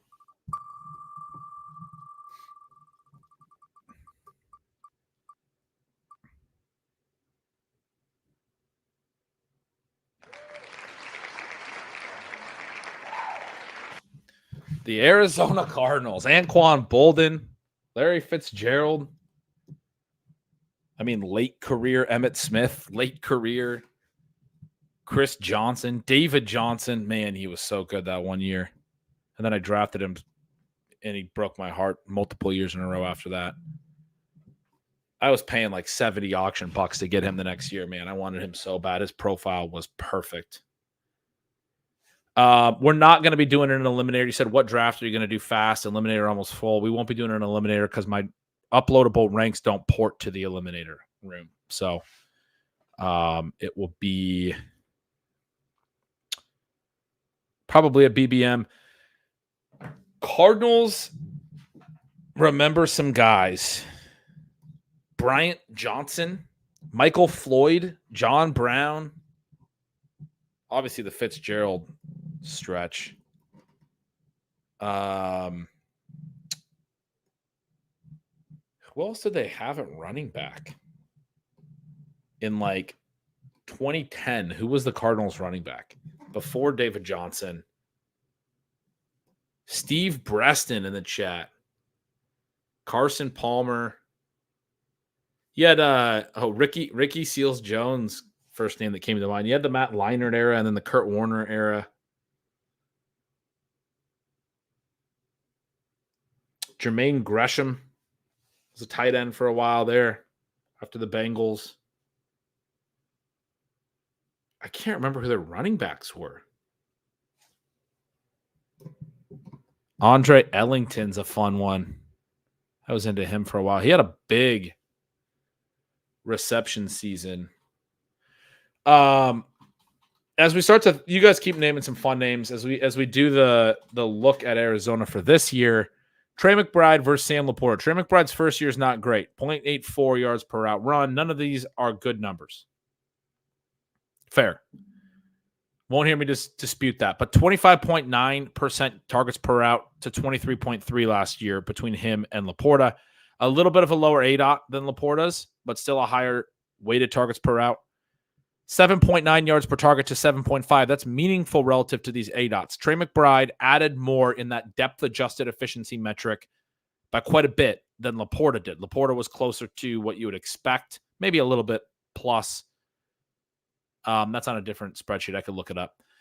Laporta did run more routes because McBride didn't get the full-time role until a little later in the season, but you have McBride at a 2+ yards per route run for a tight end. That's very, very good. You have Laporta at 1.76. Let's go here, and let's go Trey McBride, and let's go game logs. Zach Ertz was traded midseason. This little asterisk in this GS game started column it denotes that a guy started a game. Trey McBride did not start early in the year. These numbers over here on the right, offensive snaps. Right here, you see where I'm hovering? He played about 50% of the snaps in weeks 2 and 3. They gave him a start for a little bit. Then they scaled him back again. It's just kind of a weird first 6-7 games. At this point, he looks like a bust, maybe. Right, last year. And then in week 8, they give him the start for the first time in a month. They give him 82% of the routes. And he gets 14 targets. From then on, 5+ targets in every single game. A 10-game stretch where he paced for 144 targets and 112 catches, 1,114 yards. The catch percentage has been massive both years of his career. The yards per target wasn't exceptionally good during that stretch for a lower ADOT guy. The TDs are the real issue, but the offense should be quite a bit better this year. Most of this was with Kyler Murray. This is an incredible stretch for a tight end. And when I tell you that it was better than it looks on these numbers, I hope you'll believe me. Because watching every game, every week, all year, and then the big thing, like Sean and I have both been really high on Trey McBride all year. We would record Stealing Bananas every Sunday night. We always do. And we're thinking about doing them live on this channel this year. So keep an eye out for that. Sunday night live streams, potentially. Stealing Bananas, breaking down all the action from the week in a fantasy way. We love those opportunities to talk about everything we saw on Sunday because we both sit and watch the games all day. During the November and December months last year, there was a lot going on. We had a team that almost won the freaking main event that was in second place going into the final Sunday. When we got to the conversation, and that team didn't have Trey McBride, almost every week it was like, man, Trey McBride is good. Like that would be the first thing that we would say to each other. Like, what was your biggest takeaway? Man, Trey McBride is good. And then, we'd what topics are we going to talk about? We'd figure out the game plan. We'd do a show. But I remember that happening like 5 of those weeks in the final 8, 9, 10 weeks where we would just talk about how good Trey McBride looked on film, how dominant he looked. He's my tight end 1. I've been saying it all off season. The ranks came out today. I am explaining to you guys why. Trey McBride in depth adjusted Racer was a 0.18 last year. Laporta was a 0.07. Still very good. But McBride was a guy who was adding a ton of efficiency. I'm not trying to knock Laporta either, but like Mark Andrews gets a lot of credit for being super efficient. Like McBride's season last year, relative to his ADOT, close to like some of McBride's best or Andrews' best seasons. And again, not trying to knock Laporta very much, but I do think McBride has this potential to just absolutely. He's got the ceiling that Laporta I don't think does with Amon-Ra there. If Amon-Ra went down, Laporta would. And to me, Laporta has a higher floor. You come in and you do that as a rookie. Laporta did it in year 2 after McBride did it in year 2 after a bad rookie season. That's a meaningful note. In Dynasty, Laporta would be my tight end 1. He's a superstar. There's a little bit more risk with McBride that I'm extrapolating 10 games of starting football at the back end of last year. A little bit more risk there for sure compared to Laporta stepping in day 1 and being a superstar tight end. But in terms of how you actually project the 2024 season, we got to make our bets on outliers and guys that are going to put up statistical seasons that are memorable, that are elite. It all sets up for McBride. I'm not that worried about Marvin Harrison. I think Marvin Harrison is incredible, but I've talked a lot. I'll show you guys the actual game logs. Talked a lot about how other rookie hits, like what I expect from Harrison, they tended to be in this target range, 120 to 130. For Jefferson, as a rookie hit, 125 targets. The next year, 167. Right? You see the hit the first year, and then you see the second year, it really takes off. Jamar Chase, 128. He had 134 the second year in 12 games. So targets per game. Where is targets per game? It doesn't show it here, but it was more than 2.0 targets per game more. He had more targets in 5 fewer games as a sophomore. This is the point here is something that Karain has written about before as well, that rookies tend to get there on efficiency, not a massive volume. I do think Marvin Harrison is going to be very good. These guys had drop back passers. He has a mobile quarterback. I think Harrison getting 130 plus targets is a little bit more difficult than people think. I am ranking him quite a bit lower than where he actually goes. But I mean, as far as what he is, he's a superstar. Like, this profile is so good. He didn't play a lot his rookie year, only 128 routes. The next year and the year after, his targets per out runs about 30% both years, at a high ADOT for massive 0.85 and 0.89 weighted targets per out runs. Good yards per target both years, massive yards per out run over 3.0 both years. The statistics, the per route statistics for these 2 seasons absolutely back up what you've been told about everything else in his profile, what the film people say, what his athleticism is. I think he's going to be a superstar. But when we're taking him at the 1-2 turn, we're banking on that is an assured fact, and he's going to step right in and do what Puka Nacua did last year, which is just earn all of the volume in the offense, as opposed to sort of working into massive volume. Now, some of it in best ball people are saying is back-weighted production, and I get that. But it's still a tricky bet at his cost, man, because back-weighted production, I mean, you can get spike weeks at the end of the year from full season hits. It's just not back-weighted because it's good the whole season, right? Like, a second-round wide receiver is a guy that gives you 10-plus targets a game all season long, right? Like, I mean, it's not they can still give you massive spike week games late. So I have a hard time with Harrison. I have not taken a lot of Harrison, even though you guys know I'm in on rookies, but he is a little bit of a tricky profile for me. And then that stuff I was just talking about, how even rookie hits don't necessarily consolidate data or targets in a massive way, is why I think Trey McBride's ceiling is different than Laporta's. Laporta is dealing with Amon-Ra St. Brown, who was a massive target earner in his prime. McBride is sort of dealing with another player who can earn looks and attention away from him.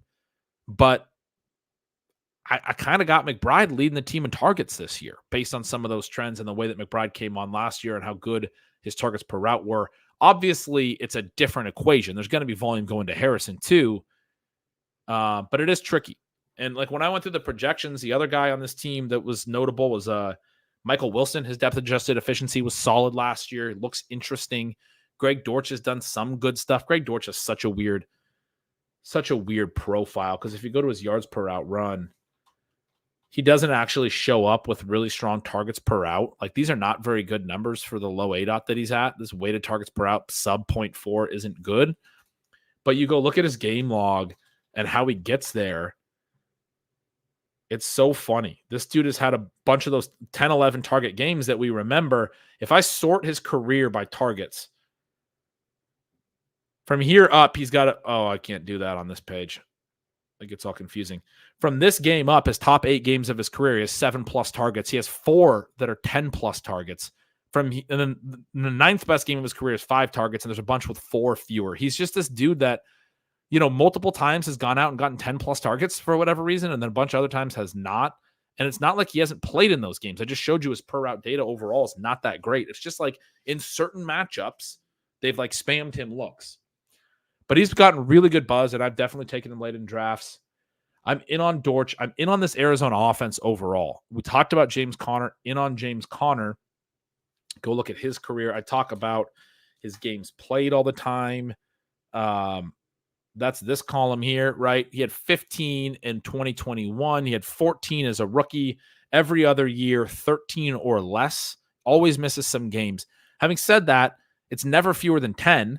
You go over on the far right over here, the touches. He's had 150+ touches every year for 6 straight years, 200+ in 5 of those. So, like, Yeah, he misses some time, but also he is kind of reliable. It's kind of a hard thing. 5.0 yards per carry last year for the first time, 1,040 rushing yards, breaks 1,000 for the first time in his career. Basically the best year of his career, along with his second season way back in 2018 in Pittsburgh. I mean, there's not that they talk about him like he's their clear starter. There's not a lot of reason to think that at his price he's not going to be good while he's out there. I do think that Trey Benson is a very clear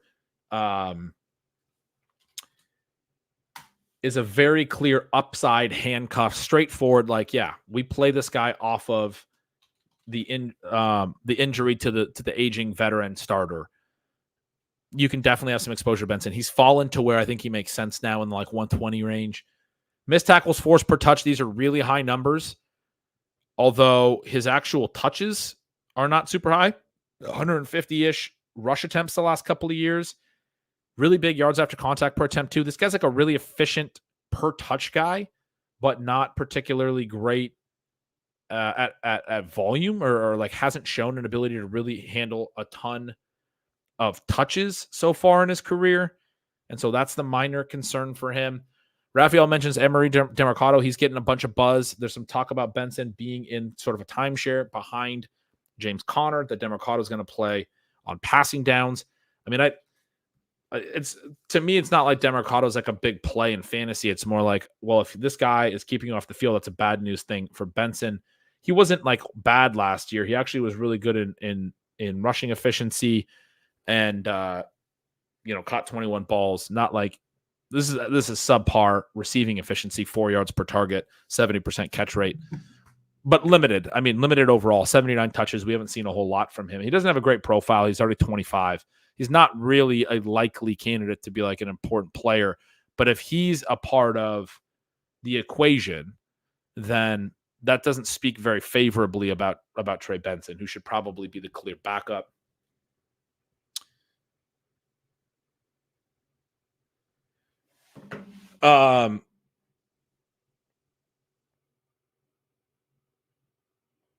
Just a sec. Continuing to work the phones.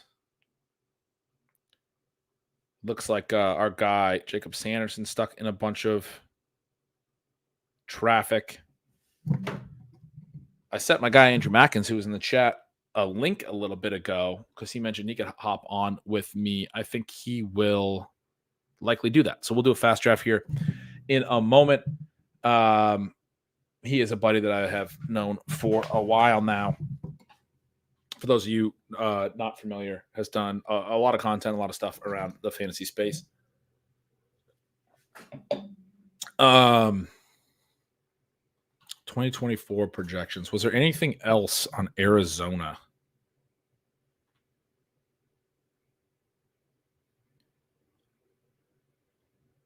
Arizona tab. Yeah, I'm light on my projection on Demercado here. I would probably change that, but I it's an aggressive projection on Connor.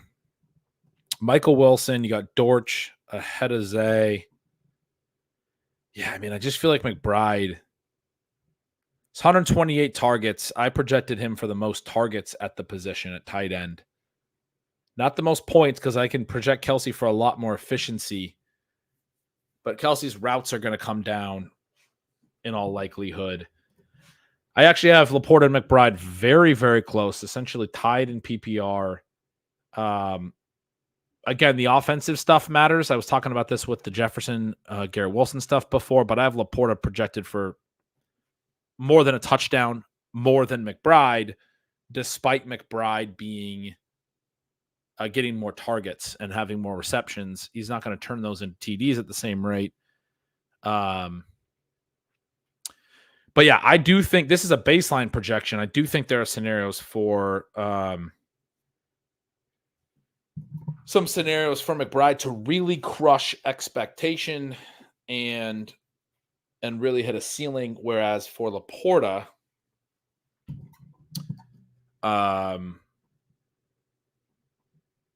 the ceiling stuff is a little bit more contingency based. It's a little bit more based on Amon-Ra potentially missing some time and those sorts of things. All right, Mack can just let me know he's getting some stuff set up and he's going to pop on. He's got my rankings up loaded. We're going to do a quick draft to close this out in a minute. But until then, hit me with some questions for those of you that have seen the ranks. Anybody got any questions about where I have guys? Anybody notice anything that looked weird to you? Oh, here's what we need to do. I need to go back to we did Andre Ellington. I didn't go back to the Arizona. Remember some guys that you guys continue to trickle in. Neil Lomax and Otis Anderson, early 90s.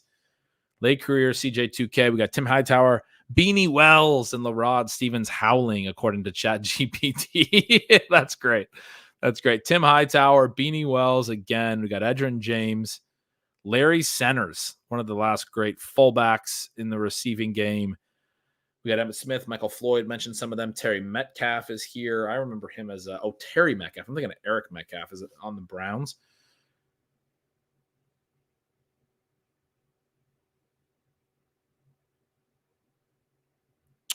Why JSN so low? Do I have him so low?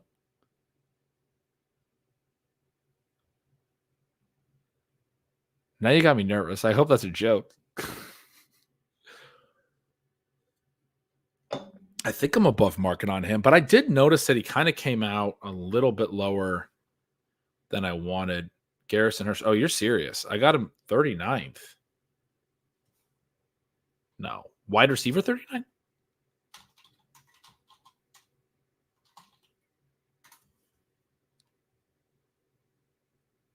Oh, yeah. I got him wide receiver 38. That isn't, I mean, if you actually look at the names, like, I mean, I have him right behind George Pickens, who I'm admittedly down on.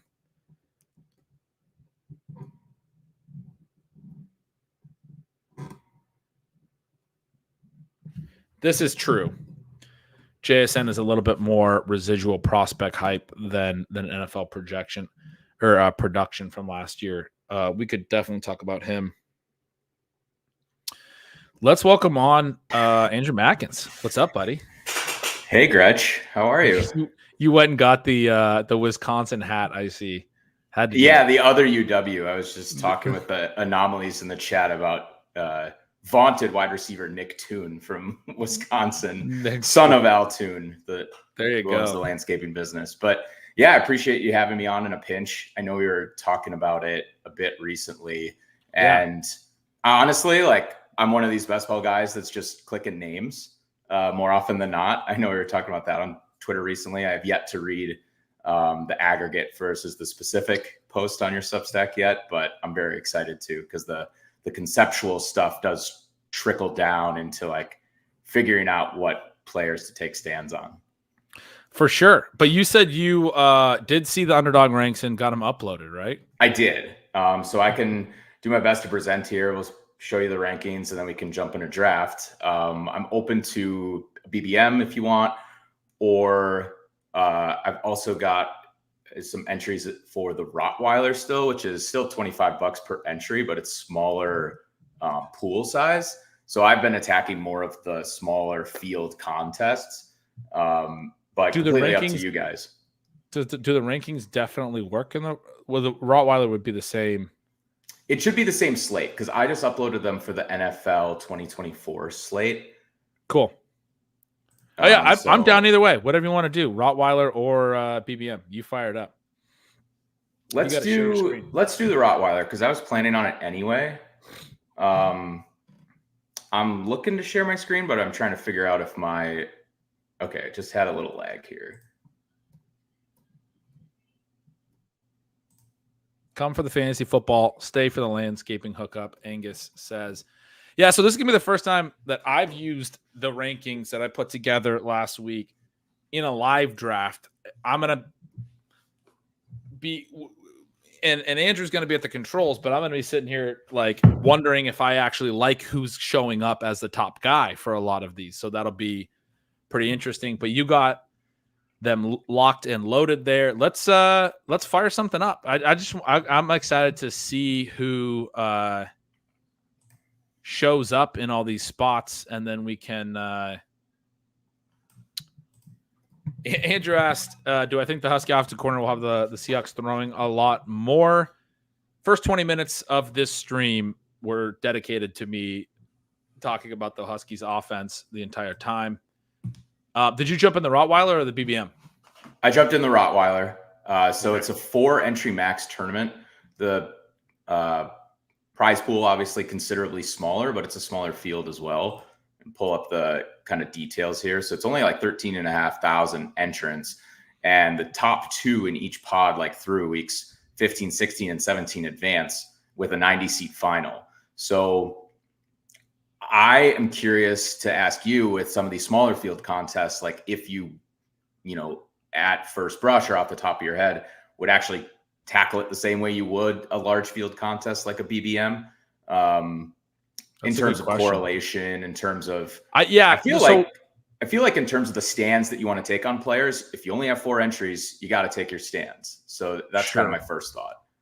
And also with the 2 out of 12 and 2 out of 10, 2 out of 10, and the 90-person final, I mean, you don't need to be as extreme. You're not having to win 1 out of like 15 to advance in. So in terms of the like week, the 90-person final is still fairly large. I still think week 17 matters. Like in the BBM, it's 1 out of 15 in week 16, right? I actually don't consider this stuff as much as I probably should. This is more of a Pete Overzet question, but the BBM is a 1 out of 16 week 16 element compared to a 2 out of 10 here.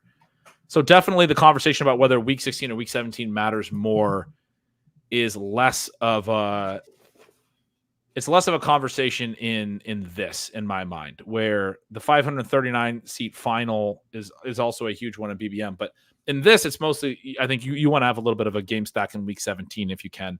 But the week 16, week 15 stuff, you can get 2 out of 10 in a pod without needing to like build in like a peer stack. It's not like as much of a GPP. It's not a cash game to get top 2 out of 10, but if you have a lot of good players on your team, like you can advance through those weeks.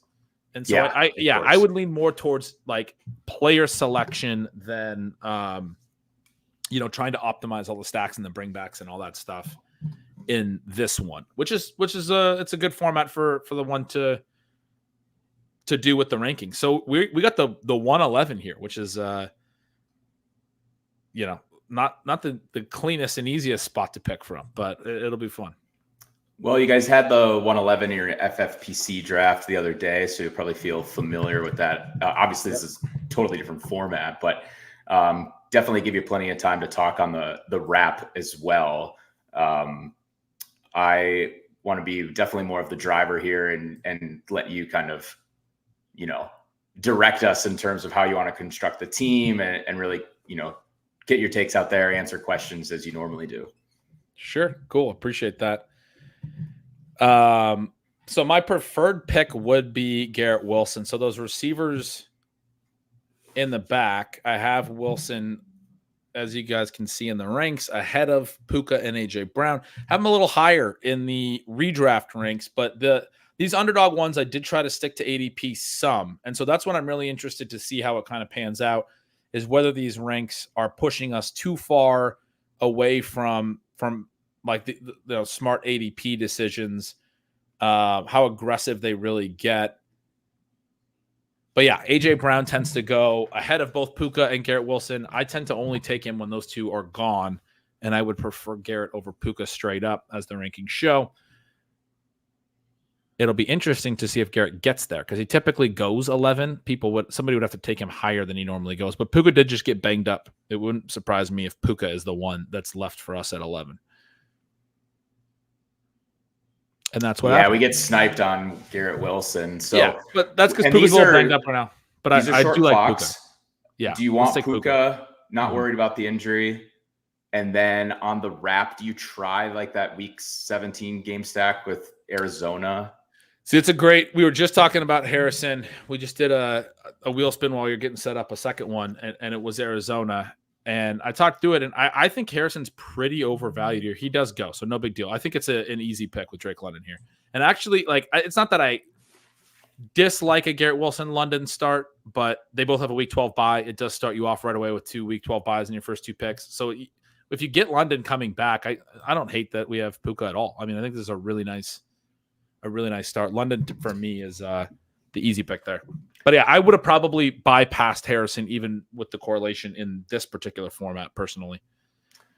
And you were talking about London even earlier in this year as the potential of how many changes are happening and try to account for all of them. Obviously, you don't want to double count anything, but with the change in the offense and the change with the quarterback, basically the way I was interpreting it is, this is Gretch's like AJ Brown of this year is Drake London. The Drake London. Oh, that's yeah. So I don't know. Is that mischaracterizing? It may be a little extreme to say Drake London is this year's AJ Brown because they're different. Like AJ Brown was much more of a he's that dude type of stance, and London is very situation. Right. That would be my answer. Is that I mean, I think I'm even heavier on Kyle Pitts at cost from a analytical perspective than London at cost. I think a lot of my London arguments early on were like, I was seeing a lot of people saying he doesn't even belong there because he's never done that. He's never had more than 120 targets.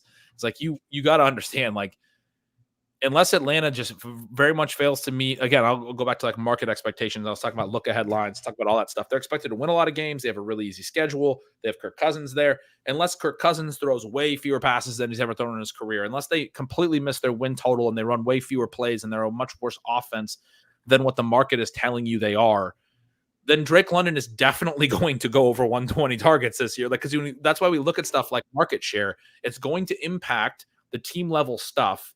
And we're like, people like, you're projecting a career season. It's like, yeah, we are, but we're projecting it because of that's how you do projections. You look at market share and you have to allocate this. And they are in a position where because of the really easy schedule, because of, the market expectations, they're expected to run a lot more plays. They're expected to score a lot more touchdowns. And Drake London is a huge part of their offense. They also brought over a Rams coordinator who consolidates routes, plays a ton of 11 personnel. You should get these guys on the field a ton, which even though, they were throwing way less, they still rotated more than they should under Arthur Smith. That was an annoying thing. You'd get these guys coming off the play for more dropbacks than they should for a low volume pass offense. They could run more routes than he was having them run. We should see a faster, more dropback heavy offense that also has the same 11 personnel dudes on the field basically every snap. And you're going to get, if you go look at the Rams route rates over the last few years, it's a lot of like 98%, 100%. The Falcons, it's like 82% at times. That's a big 20% gap of additional routes per drop back in addition to the dropbacks going up. So there's so many elements that are working in their favor. So you have this still sorted by my rank. Diggs is a guy I think should not have fallen this far. We get back on the clock. He's an easy click here for me. I'm happy. I am definitely heavier on Diggs as well, in part from your Stroud did more for Nico and Tank than the other way around. I also would do Zay here as a year two. He correlates with Diggs and correlated with Diggs.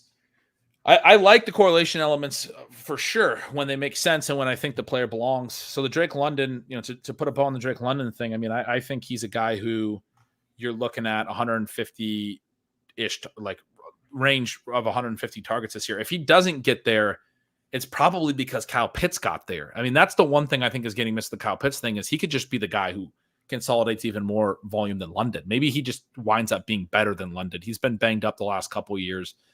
And he's a tight end and going way cheaper. So he's a dude that, you threw him in the queue. I would love to get if he came all the way back. Yeah, I know that you're heavy on elite tight end this year as well. So the difference there, we could have done like Mark Andrews instead of Zay just to get guarantee like one of these elite tight ends. And I believe my ranks would have had Kincaid over Andrews. But yeah, McBride goes at the turn. He would have been. You have Kincaid way up here. Mm-hmm. Or as your rank 41, I don't know if it shows the rank on the side, like if we go to Mark Andrews, but I can't. We could go Kincaid over Pitts as well, just to like spread out our options. My guess is with Andrews having a little bit of a higher ADP, I have him one spot behind Kincaid because I still want to get Andrews, but I do like Kincaid more, and so that's sort of how I would put it. I think. Yeah, that's what I have. So I would have had Andrews ranked 1, whatever you just saw as Kincaid 41, that Andrews would have been 42. Gotcha. Yeah, what's interesting here, like I'm stoked about that Atlanta offense, as you noted. Well, and to the God forbid, but like if something happens to Bijan, and I know someone asked about like Tyler Algier earlier, it could break in such a way that the Falcons are passing even more than, and it distributes more to like Drake London and Kyle Pitts and the ancillary guys that are, you know, pass catchers on that team versus like Tyler Algier is just not going to get all of the pass work that Bijan would get if something happened to Bijan and he missed time. For sure. So I think that's like, I don't know, would you call that contingent upside as well? Again, we're not, you know, that does not happen to Bijan this year, but I don't know that they'll need contingent upside at their cost. It's more just that like they stay healthy and Cousins stays healthy. But yeah, if Bijan's out, I think even more so than like target volume opening up, I would think of pass rate shifting toward them. Keenan Allen has slid quite a bit. So this is interesting because he does take Pitts. Oh, that is brutal. We can take Kittle at the 6th round if you want, like the last guy in that tier. So I think but Keenan he's not going to take. You want Keenan? Yeah, I think Keenan here. So we're going to go now, and like probably this guy doesn't bully us at tight end, so we can take. I feel great about 5 straight receivers here because the 7-8 turn can be tough. When you start from these back spots, you're often out of wide receiver options at the 7-8 turn. So getting 5 in the first 6 rounds is pretty great. Yeah, I'm assuming this guy's not going to go tight end like you were saying, and we get Kittle.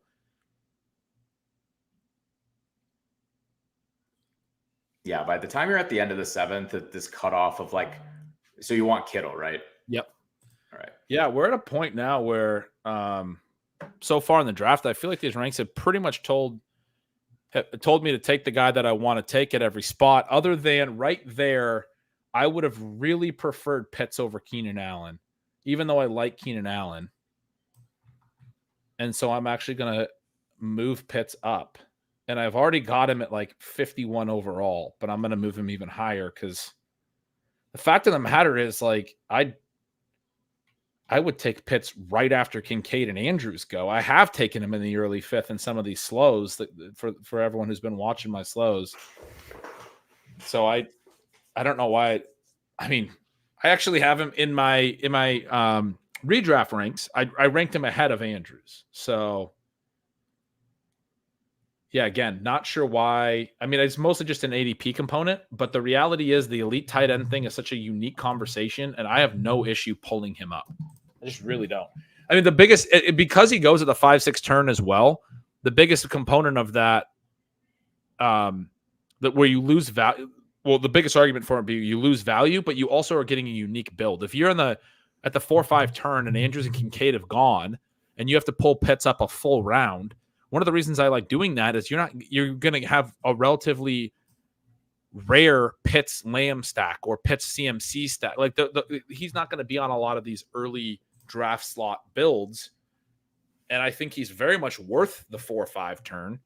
So yeah, I'm going to move him up actually to a spot right behind Andrews in the best ball ranks, but that still argues. And did you just change him in the ranks? Because I went to go check to see like where he was prior, make sure that I'm changing it actively. Got it. Yeah. Because I'm like, right now he's right behind Kincaid and Andrews, but you must have changed it before I even had the chance to see. Like, I exactly did, how you use these ranks for everyone listening. You download this as a CSV and then you just upload it straight to Underdog, and it should work and you can, like, to Ben's point, probably you don't want to use those ranks for the eliminator because it's a different contest, but you could upload that CSV to like any slate on Underdog and use them accordingly. You just have to do it for like multiple slates. Yeah, multiple uploads. Cool. I didn't realize that. Paul says, will the ranks be updated regular, a certain frequency? The redraft ranks are going to almost certainly be updated more regularly. I'm going to I mean, the reality is I get pretty anal about ranking stuff. I mentioned this earlier in the stream, but I kind of stress out about stuff being outdated. So I'm probably going to be updating them almost daily too. But if I wait 2 or 3 days on one of them, it would be the best ball ranks. But yeah, I mean, from here on out, I'm going to be messing with my ranks pretty frequently. And that's why I was excited to get on here. I appreciate you jumping on, Andrew. This is awesome. It's fun to see the ranks in action. Yeah, so I mean, I love the team that we've built so far as well. I'm indoctrinated into the 0 RB strategy over the past few years, so very comfortable with that, especially on Underdog. And we're probably looking at a running back now. Right. So this is the point. Yeah, I mean, I think you don't need to go that far for Bowers. I think we have a tight end too, so I'm also between like Connor. We've been playing up a bit, and Mostert. And I would probably honestly be David Montgomery. Just go with Mostert, I think, because you already have him out there. I'll try I got my. Oh, you got it. My Pete Overzet fast clicking skills put to the test there. Yeah, nice work. Which I agree with you because, I haven't taken a ton of Montgomery because I was taking so much Gibbs earlier on. But we do have Kittle, which is week 17 correlation. So made that choice quick. Right. And now. And I would take Jonathan. I would I would take Jonathan Brooks here. All right, we'll take him. No guts, no glory. So, yeah, I mean, I think we're going to still be able to get some projectable volume later. I really do like Mostert there. But Montgomery is a really ideal 0 RB pick to me where there's a strong floor. He's going to have volume. He's going to play. And then there's actually a contingent upside. We always think about the older backs getting hurt, but if Gibbs were to miss time, Montgomery becomes a huge smash. And so he's a really nice, like, floor and ceiling build. And then once you get the Montgomery pick there at a little bit of an ADP discount, I think, if I was not mistaken, then I think Jonathan Brooks pairs with it so well because Jonathan Brooks is the best form of back-weighted production, I think, on the board. And I love to take him in these 0 RB builds for the late season upside because I think if you were drafting right now for week 10 on, he'd be a 4th round pick or maybe a 2nd round pick, honestly. Like, I mean, he'd be going really high. He's a really strong profile. I think people would be projecting a lot of volume for him week 10 on. But the problem is, can you fill the first 9 weeks, essentially? And I think when you get Montgomery, it makes it a lot easier. Mostert, to me, the biggest reason he goes as low as he does is people don't think he's going to stay healthy until to the sprint, which is probably a fair concern for a 32-year-old who's had a lot of health issues in the past. Run good Rick says, hit the like button so you don't get the 12 slot in your next draft. Get a little good karma. Subscribe to the channel, turn on the notifications, ultimately trying to get to 3K subscribers before week 1, but trying to get to 2K first. We are over 1.5, 1.6 right now. We're bearing down on 2. We just started this climb and these streams a couple months ago. It's been awesome. I appreciate all the support. Definitely go hit the subscribe button if you're hanging out. Yeah, this is a fun start, man. I really like the Montgomery and Brooks, like, beginning of the build there. I really like the 5 receivers, and we get the elite tight end with Kittle. Right. Yeah. Sometimes I would consider Bauer there and just completely close out tight end, but that was a pretty early reach on Bowers, and then he winds up going just a couple picks later, which is understandable. But yeah, I think we're going to want to target Javonte here or maybe Caleb. Hopefully this guy on the turn. We have Keenan. Oh, we took Keenan. So we could stack up Caleb, and then we could take Cole Kmet later. Yeah. Just as like a backdoor tight end 2 option. Caleb gets sniped on. So Javonte is kind of a clear tier up for me right now. This is I mean, this guy took Pitts. If this guy takes Javonte, he's not going to be my favorite person. He did. Well, we don't have any Jags, and we do have Kittle, so we could go Purdy. Get a I do think it's Tyjae Spears here. I think the need is at running back still. He does match a bye with David Montgomery, but we take Tyjae and then scroll back up to the top. Trevor Lawrence. Yeah, I don't want the receiver. I don't know why Joshua Palmer is even. I should move him down the ranks. Is even ahead. You probably have him up because his ADP is in like the top 100. Right. That is part of it for sure. but he should be down with nice. like Jerry Underdog Jeudy. has this like your ranking and the ADP. Yeah. I think it used to not have 3 columns. So yeah, I do like the Purdy call. Yeah, let's. I mean, the other pick for me would be Devin Singletary, who I think just continues to build up the zero RB room in a nice way, where we have some upside swings, and then I think he's going to be a really stable player at that cost. But Purdy is a good. Purdy. Yeah, let's crack into the quarterback. I just think we'll get buried if we don't take Purdy. I mean, I would have loved to get Pitts, right, and then we could have focused on Kirk Cousins as our first quarterback. But since we got sniped, then we had to kind of pivot. And then it just gets tough sometimes. You take all these great wide receivers early on, but a lot of them are like tied to those elite QBs. So if you don't get like any of the first 7 guys, it's hard to figure out who you're going to like backdoor stack with. I mean, right now we could still do Stafford with Nakua. But other than that, all these quarterbacks have been snapped up. And Pepper Tony here says non-elite QB costs rising lately. So yeah, I like that. That was a good call to grab those. Yeah, historical anomalies. Well, yeah, I mean, as more casuals come in, there are more people that will tap 3 and 4, even 4 quarterbacks, regardless of kind of like positional value and capital allocation. So I do think that's a good pick there. Like I was doing one of these Rottweilers earlier today, and some guy took like Stroud was his first quarterback. Kyler was in there, I think, and then 2 more quarterbacks after that. So you will run into those sometimes. It only makes the Avalanche feel that much worse. Yeah, I mean, I rarely, with all the slows, I rarely notice what other people are doing. But that's I mean, that's something interesting we could talk about during this too. I saw in this draft, Pacheco went as high as the 3.8, and he's gotten a lot of steam from Andy Reid saying he can take on a pass catching role. I know you're not as big of a fan of Pittman, and luckily he went on the turn, so he didn't get Zay sniped from us. So I'd be curious to see if Zay starts falling a little bit. I've seen him mostly in the 3rd round. But yeah, I didn't notice anything else too noteworthy in terms of like reaches.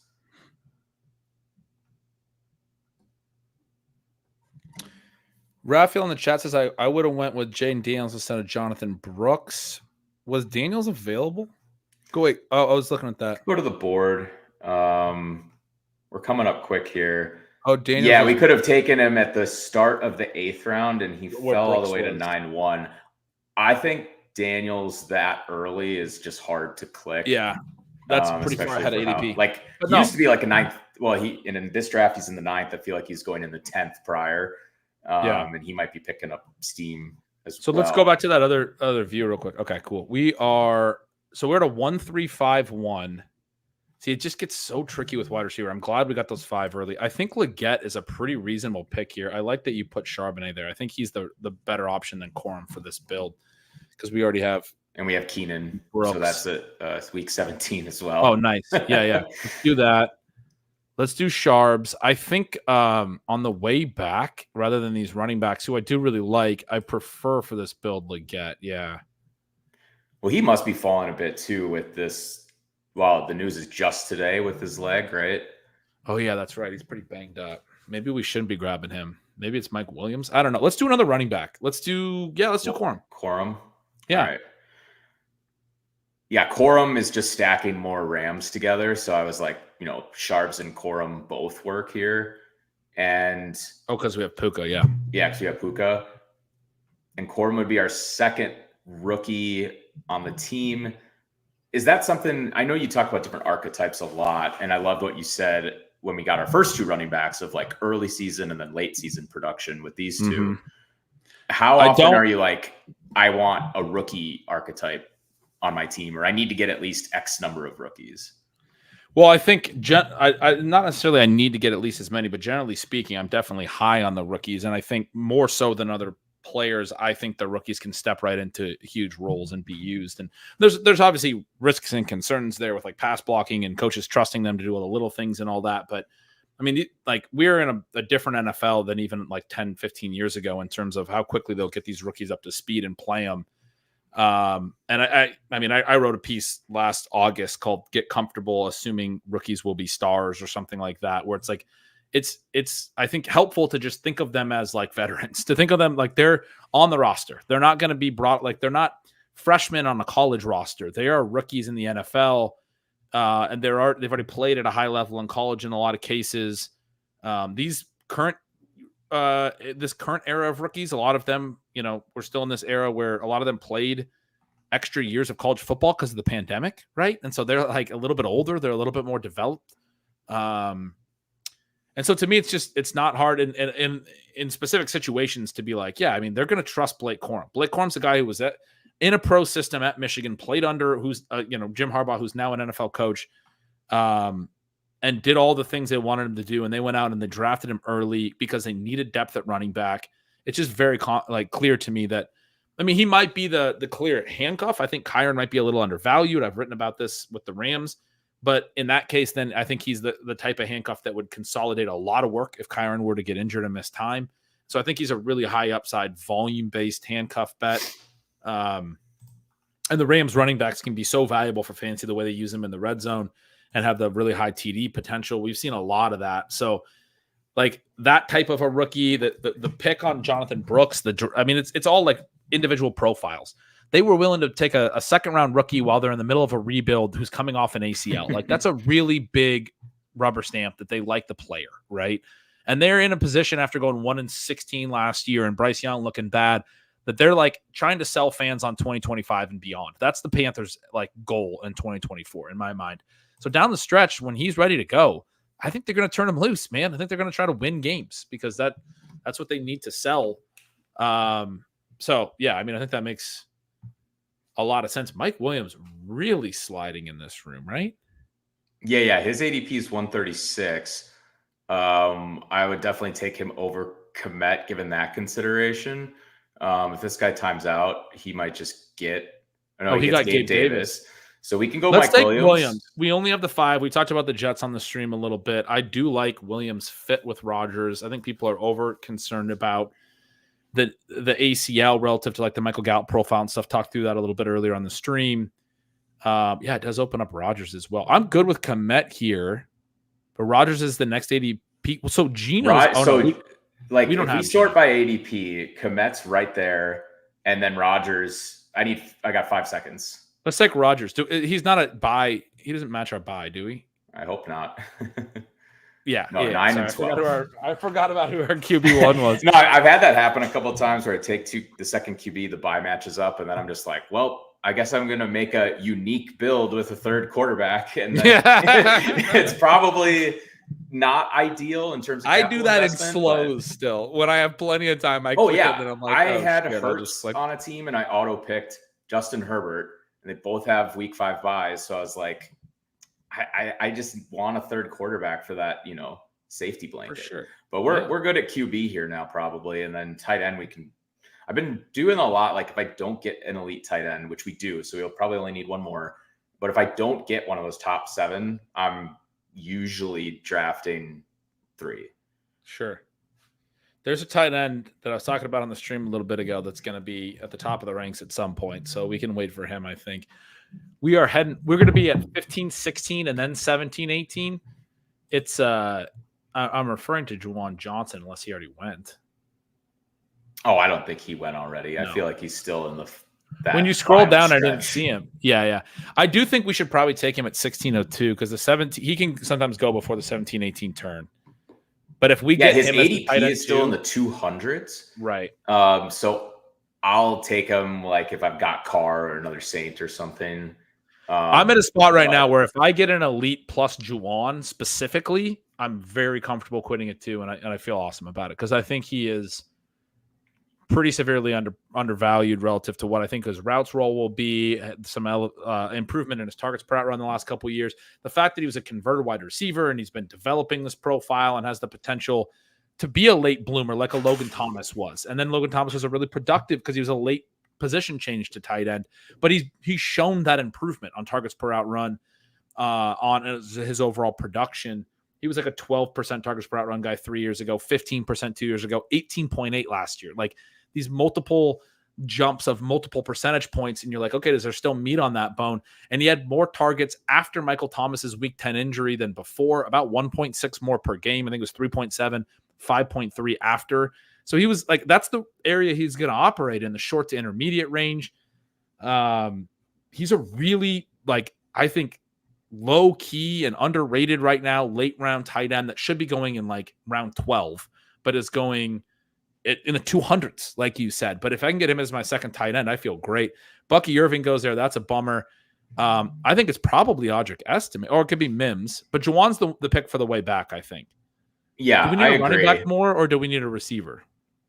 Well, we took the 5 first and then 1 extra. We've got 2 rookies, so I'm good Mims. With stacking up Estime, right. and hopefully I got that Q in. Yes, yeah, nice. Now put Jahan in as well, and we'll make sure we grab him after all that. Yeah. I was just talking a little bit on the stream. I think that was a fine pick. We closed up running back as a nice 6 running back build. I think we'll take 2 receivers at the 17-18. A little bit tougher to get receivers at the 17-18 turn in my mind. Than running backs right now. There's some running backs I really like that slide down there, but sometimes the receivers are a little bit trickier profiles. But so Johnson here for sure, right? Yes. Yeah. Okay. After all that I just said, I don't want to risk him coming back. Well, and to this point of the draft, I know like Davis has said a lot before that, we're in the section of the draft where the ADP hardly matters at all. Estime's been that like round 17, 18 guy for me a lot, based on your recommendation, but now that he's creeping up into 179, obviously that's more difficult. So we get him locked up too. I think, we're just getting into this like scroll the F down area where the wide receivers will be more difficult, but we could take guys that like no one is even thinking about. Sure. I know someone in the chat earlier mentioned like Alan Lazard, like that fits in this build specifically because of Aaron Rodgers being on our roster. But I'd be curious to see what other names you. God, this team would be so much cooler if we would have got Garrett Wilson with Aaron Rodgers and Mike Williams and stuff. That guy sniped us 3 times. He sniped us on Garrett Wilson in the first round, Kyle Pitts in the 5th round, and I think we wanted. There was another guy, Javonte, in the 9th round. He took. If you're into that, I mean, show yourself. But I mean, he also took Deontay Johnson in the early 6th, so it wouldn't be that surprising if he's using my rankings with where I got Deontay Johnson ranked too. He might be someone watching. I don't know, he or she. But yeah, let's click over on. We just isolate the wide receivers. Yeah. Enhance. Do you want me to? Oh, is it? No, I was kidding. No. I was just doing like the movies, like isolate the wide receivers. All right, now enhance.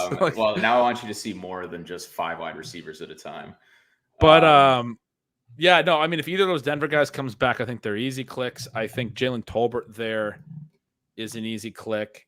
I don't need Juwan Jennings. Jennings. No. Not in this format. I think the single stacks are actually like mostly fine here. We got the Detroit bring back on the San Francisco stack. We don't have a Bill, but to me, honestly, man, if Bills, it's like it would be like Mac Hollins or MVS.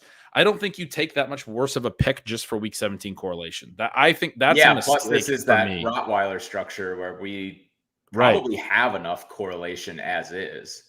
That's sort of what I'm, thinking or maybe hoping. But the one thing we could consider is a third QB and only 7 receivers, because we did start with those 5. You're really leaning into those 5, I think. Like we could do a Mims or Franklin plus a Bo Nix if that actually somehow came all the way back to us. But I don't think it will. This is a fun build, though. I think the ranks held up. Also, so that could then we have 3 Broncos. I think the rankings held up pretty well. What did you think? Were they like ever really confusing to you about like who was up there? Was there some people that were too high at any points? I mean, I think like at the start, the first thing I said is a lot of times I'm just clicking names. So, if Gretch's ranks say this, then I'm all for it. No, I think having that mindset of like 0 RB, especially on underdog, helps a lot. So sometimes I would even probably hit a 6th or 7th wide receiver even earlier after these 5. Because, you look at the board itself, we go 5 straight receivers, then we're, at that point, just taking detours. Oh, we're up. We only have 10 seconds left. Go to wide, grab Mims. Yeah. Good call. Good eye. I heard the vibration. I've been able to hear it through your mic, and I heard it, and I was like, "Oh, we're back on the clock." It must have been my phone too, because it's not even. Your phone's vibrating. My phone's off to the side. I don't even have it up, but we got Mims. No one's touching. So I think we take Knicks now. I mean, there's a little risk with Rodgers. We don't even have him stacked with Garrett Wilson. This build isn't that dependent on Rodgers staying healthy. Yeah, let's take Knicks because the Purdy thing isn't super stacked out either. We don't have a Bengal bring back, but we do have both Estime and Mims. So I like the 3 QBs that now we have all 3 QBs stacked with a player on their team, not strong bringbacks, but yeah, go ahead and grab him. All right. It ends up being a fun build. Purdy, Rodgers, Knicks. What do we have at running back? We have David Montgomery, Jonathan Brooks, Tyjae Spears, Zach Charbonnet. Montgomery, we get 10 picks behind ADP. I mean, I really like that ADP value. He's not like my favorite pick in the world, but Zach Charbonnet. Wait, who are the last couple? Tyjae Spears, Zach Charbonnet, Blake Corum, and Audric Estime.